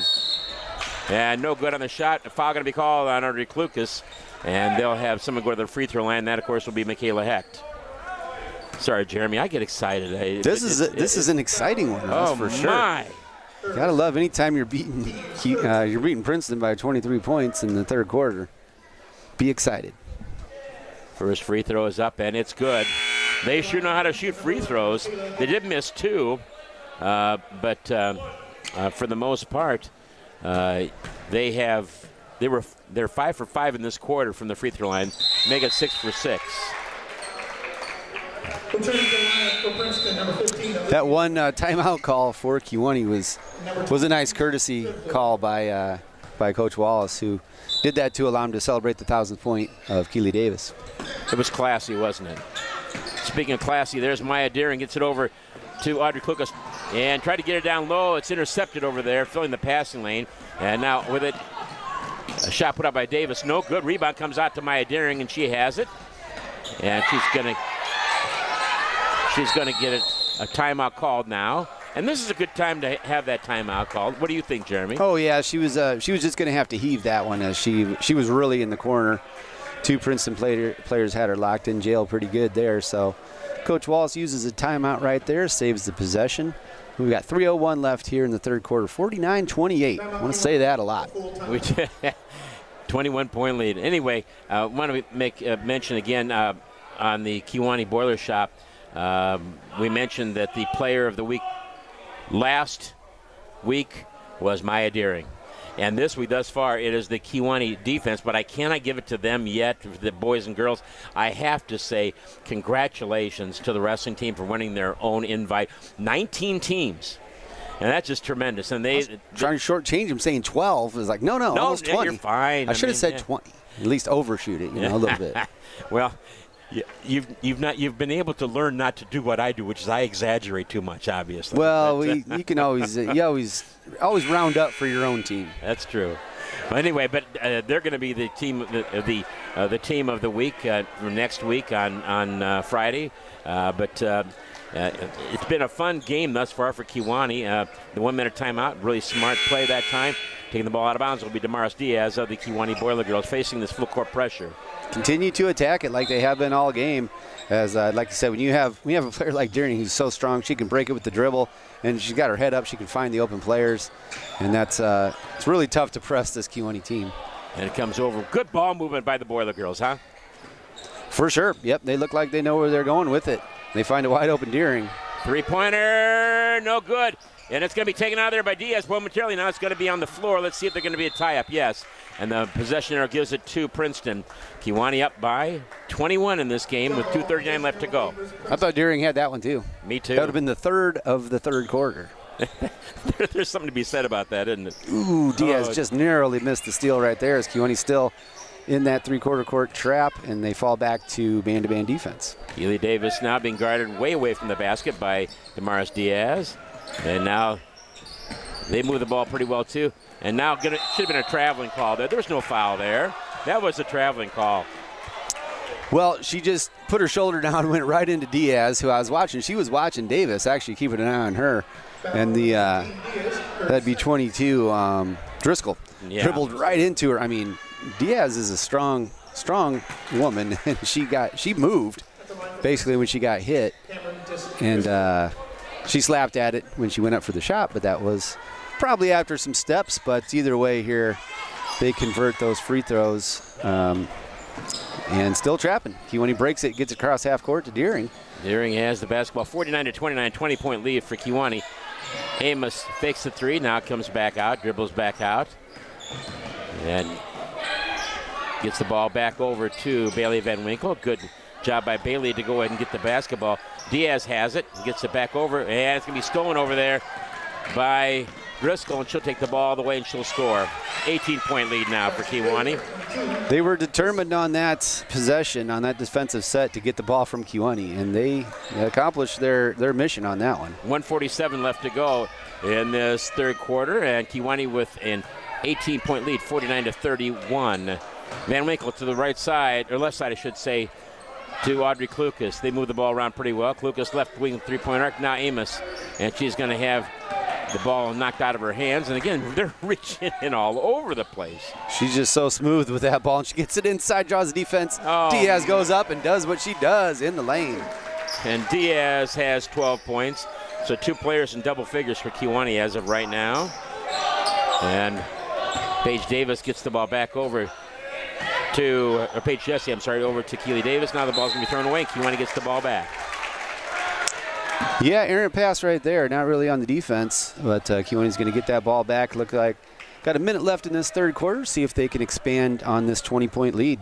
Boy, you've got good eyes, because if I was over there, I couldn't do that. Now we're going to have a traveling call on Kewanee with 56.4 seconds left to go in this third quarter, and Kewanee with a 20-point lead. It's 51-31, but this is a team that will come up and bite you if you don't watch out, right, Jeremy? There's still a whole quarter to go. Yeah, of course you got to be. You don't let up at all. You don't call off the dogs or anything here. Keep trapping like they are on defense. And there's it's tapped Diaz. away, and Paige Jesse just got away with a huge foul that time. Boy, they were all tangled up right there at the center court circle. Glad no knees got twisted or anything on that one, because that was kind of like. Probably looked like that wrestling here the other night, right? Oh, my goodness, yes. There were a couple of injuries on Saturday, too, which is too bad. Long pass over to Amos. Good job getting it to Diaz. Good! Wow. That's the second possession in a row. T. Amos finding Diaz. She draws the defense to her and just dishes it beautifully. Senior leadership, and it's off of the Princeton player, wasn't it? I thought that was off of Mattingly. Lucas jumped that passing lane beautifully right there, just wasn't able to corral it, and it's going to be Princeton ball out of bounds on the side here. 26.4 seconds left to go in this third quarter, and Mattingly with the basketball, and it's going to have the ball taken away. Yes, and having it in the hands is Bailey Van Winkle, and she dribbles it over and gives it now to Maya Deering with 14 seconds left to go. Bailey Van Winkle to Klukas, fakes the three, gets the ball back over to Maya Deering. Deering is going to have her pocket picked, and it'll be a jump ball called. It will go over to Princeton once again on the alternating possession. Possession arrow favors Princeton. And Addison Yepsen will come back in the game for Kewanee. And I think that's a good place right there, because you don't want to have, you want to give Kewanee's, some of their good players, you want to give them a little bit of a rest before the start of the fourth quarter. 2 seconds, 1 second left to go. And the shot is no good. 53-31 is the score. Princeton 31. So the Boiler girls only gave up 9 points in that quarter to them, Jeremy. That's pretty darn good, I think. I don't know. That's a I'd say that's tremendous pretty job. good, especially when you're scoring 19. Yeah. So 19 points for Kewanee in that quarter. It's 19, 15, and 19 for Kewanee. They have all 3 of the quarters that they've won. You're going to win a lot of games like that. And look at the official over here. He's bending over. I wonder if he's hurting or something over here. Hopefully he gets that stretched out. Lots of running in here tonight on this cold night, but hot, and windows are sweating a little bit up there in HF Brockman tonight. Speaking of hot, how about hot shooting for the Boiler girls? They have, let me double check, yeah. They missed their first 2-point shot of the half in that third quarter, but then they went on to make their next 6. 6 out of 7 inside the arc, and of course Deering hits the 2 threes to start it off too. She did miss a third one, so 2 out of 3 from beyond the arc, 0 out of 4 for Princeton from the 3 ball, and just one field goal. I have 1 out of 3 from 2-point shots. So yeah, there was a lot of free throws in that quarter for Princeton that seemed to work for him all right, but what wasn't working was the defense. Edmore Chevrolet and GMC at Kewanee up to $15,000 of MSRP on select remaining models. Call or stop in today. A proud sponsor of Boiler Girl basketball. Here we start the fourth quarter, and with it is Addison Yepsen. Paige Jesse is going to get the ball over now. Driscoll puts a sure shot up, and she'll be fouled. She'll go to the free throw line once again. 53-31. It's a 22-point lead for Kewanee. Yeah, it is. Princeton, no quitting them as they really come after the ball. You've got to be real strong with it because you're not going to get the whistle tonight. They've been very consistent both ways. Mm-hmm. The referees have, but it's been a physical game for sure. Yepsen picks up her first foul, and Amos comes back in for the Boiler girls. That's the first team foul in the fourth quarter. And first free throw by Driscoll is good. She's got a second one coming up, and it's going to be no good. Deering, good positioning on that rebound, huh? Yeah, it was. So strong in there. Just a great player. Fun to watch. And she is looking things over. 7:38 left to go in the basketball game.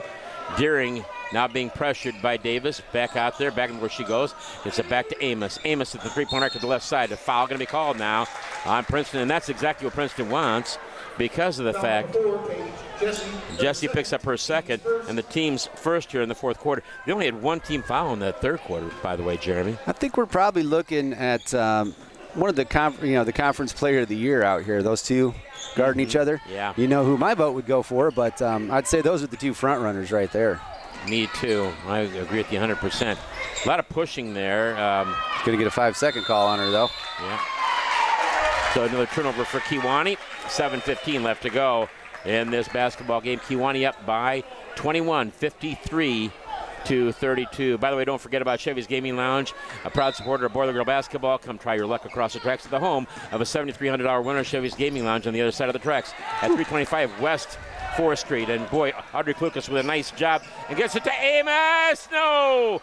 Can the ball, it's going to be taken out. Oh, Bailey Van Winkle all over the place, huh? Everywhere tonight. Yeah, on that defensive set, Diaz really climbed the ladder as Klukas gets it poked away. Another Kewanee turnover. Davis gets it over to the corner for a three-pointer, no good.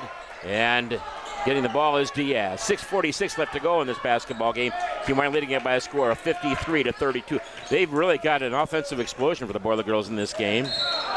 Now we're going to have a foul. And I don't blame Deering for pushing off. That, whoever it is that's doing that, he kept pushing and pushing and pushing. And, you're impeding the trying to go towards the basket a little bit.'s such a good player. She knows how to position her body right there and force that foul call. And they're going to get another one maybe. As these two are going to go at it. She's going to, beats the trap. Kewanee not even really looking to score right here. You just want to run some clock. I saw Coach Walsh calling a new offensive set here as he probably just going to run a weave out here and run some clock. Bailey Van Winkle with 6:18 left to go in the basketball game. Kewanee up by 21 is 53-32 over the Princeton Tigresses. And remember now, this is, for all intents and purposes, the Kewanee has got the same record in the conference, 5-1 overall. And, of course, there's another one by Davis. That's going to be her second, I believe. Foul number 24. And that's the team's third already, Jeremy. They're going to be putting Kewanee at the free throw line real quick like. Well, that'll be all right. Kewanee's just not even going to have to make a lot of free throws, just going to have to make a couple probably. 21-point lead here. 5:55 left to go in the game. With the basketball, Amos backs it out to Audrey Klukas. Backdoor cut. And Kewanee has the basketball. We're going to have, a jump ball called? And they'll give it to Princeton with 5:45 left to go in the basketball game. Seems like every time there's a jump ball, look over goes to Princeton, but I must be missing the Kewanee ones, I guess. But they got to start the fourth quarter. There we go. Yep. Kewanee's still in that three-quarter court trap, looking to jump a passing lane here as Princeton breaks it. Is this really causing them problems? And the ball is going to be over into the hands of Cameron Driscoll all the way. Puts a shot up. It's going to be blocked again. Yes, thank you, Jeremy. 6 blocks now for the Boiler Girls. Diaz, I think, with 3 of them. Oh, my goodness. Van Winkle now at the center circle. Gets it over to Diaz. Diaz just backs it out. Gives it to Audrey Klukas. 53-32, 5:17 left to go. Ball comes out to Amos. Amos dribble drive into the basket. Puts a shot up. No good, but she'll be going to the free throw line for a pair. Yeah, I think could be on Davis. Foul on number 14, Peyton Brent. Yes. Nope, it is not. So really probably no foul trouble for Davis at least. Tajan Amos with a chance here. She's got 8 points on the night for his free throw. Good! Keep doing that, and that's this game will get over a little quicker. 22-point lead for Kewanee with 5:12 left to go in the fourth quarter here. So glad you could join us tonight at H.F. Broadman Gymnasium in the campus of Kewanee High School. And they're both good, Jeremy. 8 points now for Tajana Amos. 23-point lead. That could be the high water mark for us. Keely Davis, she got her 1,000th point, and Paige Jesse looking to shoot. Driscoll gets the ball over. And no good on the shot. Kewanee's, was that Deering that did a great job? Another block, yeah. And you hear a couple of yells the other way, but they've been calling it both ways. And they are going to get a double dribble there on Deering. But, yeah, they've been letting them play. There's been contact on both sides. Yep. And, it's made for a fun game. You got to be tough. You can go and play like Western Big Six schools and stuff like that, or go and play like Dixon, tough teams like that. They're going to do this to you. Yep, so this is just the way you play. At kind of a higher level. When they play Rock Island here, like you mentioned Saturday, you're going to get a lot of this. So get used to it and adjust, and got to be strong with the ball. And Princeton just called their final timeout, by the way. Get ready for Boiler Girl basketball season with Sullivan Foods. Score big on favorites at Sullivan Foods and make this basketball season the tastiest yet. Go Boiler Girls. La Concepcion, your family-owned and operated Mexican grocery store nestled in the heart of Kewanee. Explore a vast selection of authentic quality traditional Mexican products. Stop by La Concepcion today. And for over 120 years, the State Bank of Tuolumne has been nurturing dreams and helping farmers grow with competitive loan rates, operating loans, leases, or lines of credit. They specialize in business and agricultural lending. And also, don't forget about Abe Morris Chevrolet and GMC of Kewanee, up to $15,000 off of MSRP on select remaining models. Call or stop in today. And really a proud supporter of Boiler Girl basketball also. By the way, thank you so much to Jacob Doan, our videographer, does a great job every single solitary game. And he did the wrestling match, now he's doing the basketball game. He does a wonderful performance. And Kewanee now will be full court pressure once again. Now the ball will come in. And getting it is Michaela Hecht. And she gets the ball over to Keely Davis. She is a tall young lady, and we're going to see her next year, too. Going to have a foul called on Kewanee's Damaris Diaz, her third, and the team's second in this quarter. They haven't called that one all night. So, anyway, Davis will go to the line. Trying to cut into this 23-point Boiler lead. And the first free throw is no good. It's almost like it was anticlimactic after she got her points. She's got 12 points right now at halftime, and she's got none in the second half. And still none. Diaz gets the rebound for the Boiler Girls. Skies to get that board, and she's just so tough. Just such great instincts to where the ball's going to go, and she's got soft hands to gather it in, too. Yep, and very, very good adjective, too, soft. I think so, too. And now a foul going to be called. This will be on Heck. That'll be her fourth. And so that's the 5th team foul. So free throws coming up for the Boiler Girls. And at the free throw line will be Audrey Klukas for Kewanee. Well, the Boiler girls could come down and get a couple of steals, a couple of fast breaks. That'll kind of call off the dogs, and we won't have to go through the free throw shooting parade, which I kind of fear is coming. What do they say? There's going to be a parade to the free throw line, the marching bands, the floats, et cetera, et cetera. Well, yeah, with 4:21 left in this game, as Klukas misses the second one too. But at a 23-point lead, you just need a couple defining play right here. And we're going to have a foul called on Kewanee. I think this might be on Klukas. Klukas is not the biggest girl on the floor, but boy, she really gets in there and mixes it up. This whole team does it, and that's what makes Kewanee such a good team. You see it tonight. They handle the ball very good. They don't give up a lot of easy turnovers, and it's hard to take the ball away from them. With it is Hecht dribbling down, and she loses the handle of the basketball.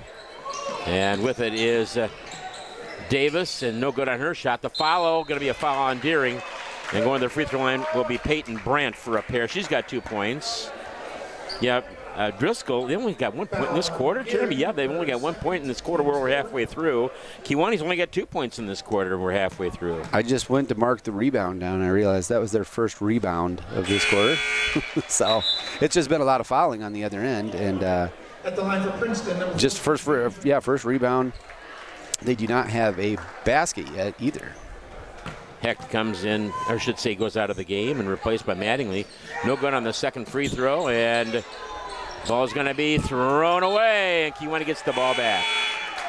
They've got a ton of mistakes, Jeremy. Yeah, Davis did a good job getting that offensive rebound, but she went through that outlet pass in between the two teammates, and it went out of bounds, so Kewanee retains possession. Under 4 minutes to go in the game now. So 2-2 is the score in this fourth quarter.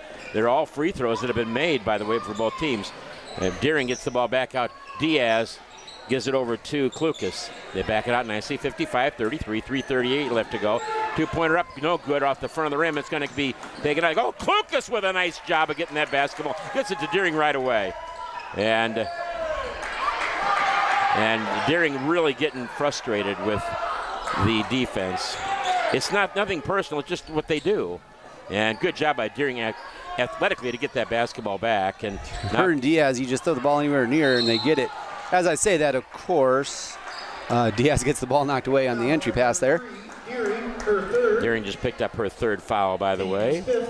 And so Maya Deering got a couple fouls in this fourth quarter. And the only thing is now it's hard for Kewanee because you don't want to put them at the free throw line, Jeremy. Yeah, you're going to have to call off that defensive pressure a little bit just for the fact that you don't want to stop the clock and let them score. And that's really been the only way they've been scoring here in the second half. So take that away and block out and get that rebound. If they make it, congratulations. And by the way, she just picked up 2 free throws. Driscoll's having a pretty nice game for them.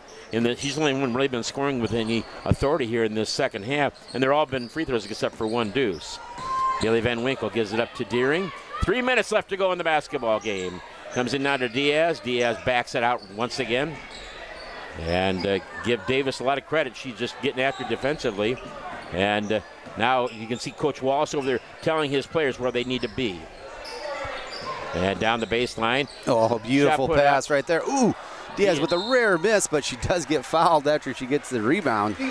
Sorry, Ross, that was exciting right there. It was a really nice. Van Winkle had the dish that time. Drew the defense to her, and then a nice bounce pass to Diaz. Just wasn't able to get that first one in. Driscoll picks up her first foul, and at the free throw line for a pair will be Damaris Diaz. This works as good as a foul. She's in the act of shooting. No good on the first free throw. I got to say, what a heck of a job by Driscoll. If not for her, she had in the second half, she's got 10 points. She's got 12 in the game, but 10 in the second half. But they've only got 35, and so that's 4 and 9. They've only got 13. She's got 10 of the 13, Jeremy. Wow. Yeah, it seems to be her at the free throw line is pretty much the offense. With the ball, getting high in the air is Bailey Van Winkle for the Boiler Girls. By the way, Diaz got the second free throw to go in. Oh, she traveled on that, but I'll give that to her. And with the ball is Davis. She puts a shot up, and it's going to be no good again. She's had a rough shooting night. Now she gets the ball back and scores. First basket of this quarter for Princeton. She's got 14 points in the game. Davis, she did get that one free throw. I missed that, I think. So with the basketball are the Boiler girls with 2 minutes left to go in this basketball game. And it comes over to the right-hand side to Bailey Van Winkle. Being pressured over there. Backs it out. Gets it over to Amos for a deuce. No good. The rebound, though, by Klukas, and she's going to have her pocket pick. 56-37. Kewanee gets back. There's no numbers. They'll get it over now down the baseline, and it's going to be over to... Well, they're letting the traveling go, aren't they? Yeah, there's been a couple of those, but with a, where are we at here? 17-point lead with a minute and a half to go in the game. It's all going to be moot here. With the basketball are the Boiler girls, 56-39. Double team comes out, and they're going to be tired. Princeton's going to be tired. And Davis really getting after it defensively. With it is Bailey Van Winkle. Gets it over to Maya Deering. I hope these two are in the same regional, because obviously these starters really like playing each other, because with the 20-whatever point lead all through the fourth quarter, no substitutions. Yep, now not clearing the bench at all, so they're going to play it right down to the end. That's going to be on Cameron Driscoll, the foul called. I'm sorry, check that. That is on Aya Koning. She's a freshman. That's her first. And, of course, the free throw line now is Maya Deering for the Boiler girls. She's had a marvelous game. Hasn't scored in the fourth quarter yet. No good on the first free throw. But, Jeremy, she had 13 in the first half. And in the second half, I've got her for 6, and I got her for 10. So 23 points in this game for Maya Deering. Make it 24 points in the game for Maya Deering. And coming back in the game will be Star Jordan. Stardasia Jordan comes in for the Boiler girls and replaces Damaris Diaz. Great game by Diaz as well. Been a marvelous game for the Boiler girls. And now they get the ball in. Paige Jesse, it's going to be tapped away. There's no quit in the Kewanee defense, Jeremy. No, there's your star player, and she's hustling in a 18-point game with under a minute to go, and she's running down the court, maximum effort. As we get some substitutions here by Princeton. Kewanee will follow. These girls have worked hard, both teams, a lot of effort, but really got to emphasize Kewanee.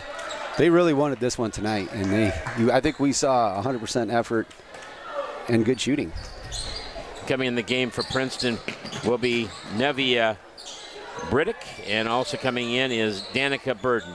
For the basketball now are the Princeton Tigers. That's Riley Rao with 44 seconds left to go in this basketball game. And the ball comes in now, tapped away momentarily. Now comes over to the right side, and shot put up, no good. The foul, going to be a foul called on Stardasia Jordan. Going to the free throw line will be Kiara Morris for 2 free throws. They're a good free throw shooting team, but Kewanee has been shooting the free throws pretty well in this game too. That's the 4th foul on Maya Deering. And there's players will be coming in for Kewanee momentarily. Yep, she should get a good hand as she takes a seat here after this free throw. Abernathy comes back in for Kewanee, and also coming in for Kewanee is Ana Guerrero Lopez. And having a seat will be Audrey Klukas and also Bailey Van Winkle. Here comes a free throw up. And it's no good, and it's going to be taken out of there. Stardasia Jordan with a strong rebound for the Boiler girls. 30 seconds left to go in this basketball game, and it's hard to get other people in there, but right now it's not happening. Oh, by the way, it was nice to see the Boiler girls give a nice hand to Davis, Keely Davis, and counting. Now get a 5-second count. 9.5 seconds left to go in the basketball game. And Kewanee's going to send in Anna Marie Campbell will come in, and she will replace Maya Deering. 9.5 seconds left to go in this basketball game. Comes over, 3-pointer put up from the right side, no good. It's going to go out of bounds. Good save that time, though. Good hustle, and Jepsen now has the rebound, or the bar, and it's going to be out of bounds to Kewanee. No, Kewanee gets the victory, and boy, are they excited over there, huh? As they should be. That's this puts them in the driver's seat for the conference crown this year. They go through and take care of business the rest of the season, then they will get that conference championship, as Princeton now has 2 losses in the conference, and Kewanee with just the 1 now. 57-39. What a great, fun game to watch, Russ. And that's it wasn't a lot in that fourth quarter. Kewanee only scored 4 points in that fourth quarter, but they didn't need them because they really racked them up, and especially that first and third quarters. Well, really the first 3 quarters, all 3 of the first quarters. Kewanee was just hitting shots and hustling. Fun to watch. Yeah, very much so, and it's been the type of game that you're proud to be able to say that you're a Boilermaker or a Boiler Girl backer. It's really nice to see Norm Vandermoon over there, and he's really a great guy. We mentioned him earlier in the broadcast. I want to mention that again. He used to do the radio for all the sports for Princeton, Illinois, by the way. Leading the way in scoring for Kewanee was Maya Deering. I had her with 13 in the first half. She had 3 3-pointers in the first half and 2 deuces, so that's 9 plus 4 is 13. In the second half, she had 2 trays and 2 deuces and a free throw, 11. So she had 24 points to lead the way for the Boiler Girls. Damaris Diaz had a nice game also. She ended up with a total of 15 points in the game. And also scoring for Kewanee, Tajan Amos. She ended up with 8 points in the game. Bailey Van Winkle with a nice game also. She had 5. So the Boiler Girls, 24. Deering, 15 Diaz, 8 for Tajan Amos, 5 for Bailey Van Winkle, and 1 for Audrey Klukas.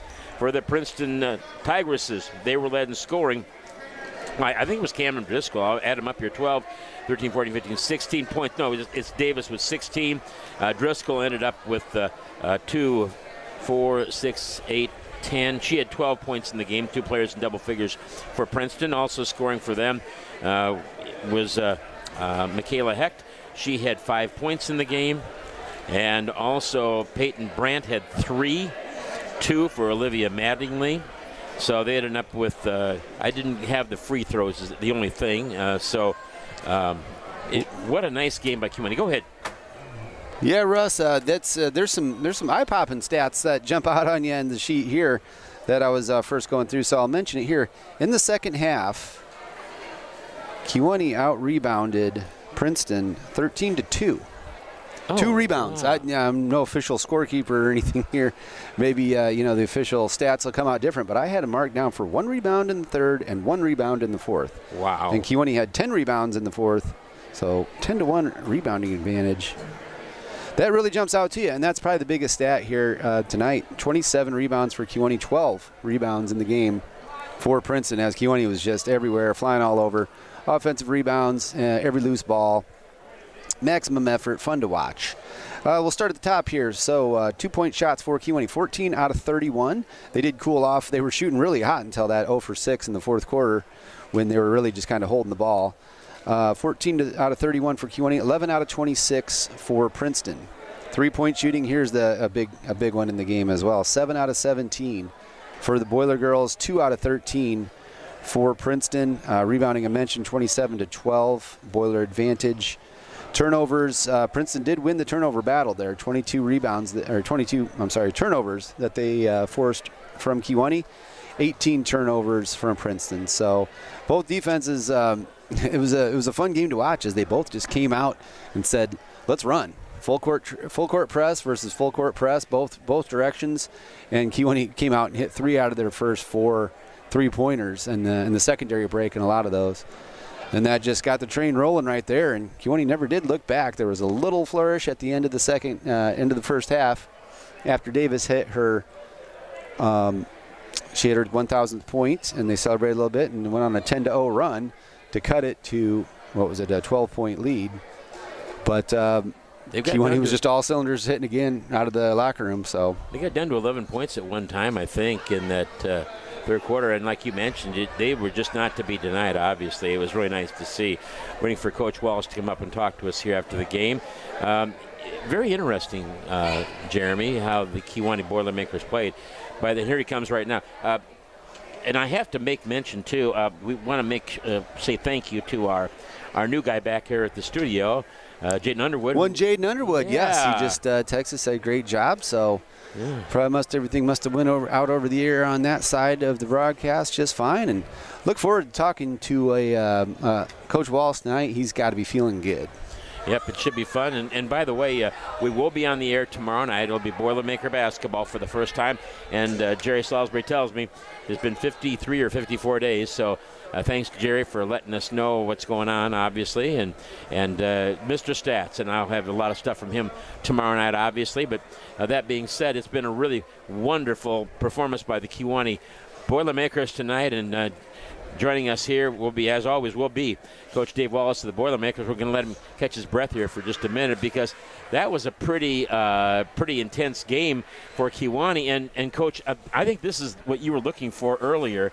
It was underneath everything. That was yours, I think. No, I had set that up here so you guys would have that. You son of a gun. Thank you so much. But it was here the other night. Yep, it was. Yes, it was. Yes, sir. Thank you very much. No, I went brain dead on the book. Oh, hey, congratulations, man. Oh, man. You look like you're winded. You think they wanted to win tonight? Oh, Coach. I said it along. I go, I think they had this one circled on the calendar. I think so. I mean, we lost early to Tremont. They got us pretty good. I mean, they're just learning my stuff. And then actually, our game at Princeton was kind of like this. We just couldn't put it in the bucket. Yeah. And they controlled everything. And boy, what a difference. Your defense was impeccable. Jeremy, what did you have for turnovers for them 18 again? turnovers your defense caused, but the biggest stat that jumped out, 27-12, you out-rebounded them. Every loose ball went to your team. Yeah, that's what Maya and Tay do, I think, a little bit, being bigger athletic guards. You know, and Damaris is Damaris. I mean, she's had 15 boards some games, and, you know, I don't know the stats here or anything, but, yeah, we're playing a lot better. Oh, yeah, well, yeah, and not only that, but you only have one negative for this entire 2025 calendar year so far, and that one it was right there. But you know what? You know what? We'll just throw that away. We won't mention that again to you, Coach. But what a performance by your team! You're playing great basketball. You're 6-1 in the conference in the Eastern Division. Is that correct? I think. Yeah, we're now leading it. Yep. So yeah. They wanted this game, I think. You know, I'm new. I don't know. It's hard to. Can't read them, but I'm starting to obviously read them more. You know. Tell them every team is Princeton. I mean, that's right. Yeah. I'm kind of laid back. I don't think I need teams that just are crazy and just in the warm up going crazy and all that. And these seniors don't show that much emotion really, and. They wanted it tonight. Yeah, well, I feel like, anyway, from my perspective, Jeremy's perspective too, I think you'll agree with me on this, is the way that your team goes after so hard, and they try so hard, and that's what's so nice to see. And see Maya Deering on the video board and getting her 1,000 points.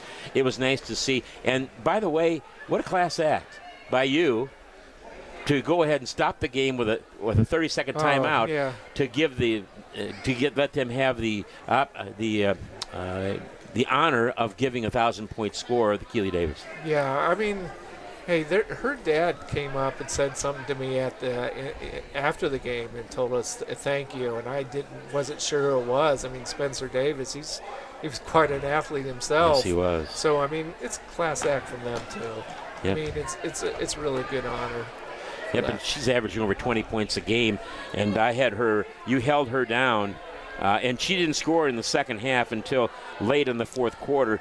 She had 12 points at half. She ended up with 16 in the game. Wow, I didn't realize that. They did try to get it to their shooter a lot more in the second half. We held her to 3 that first half, and Driscoll.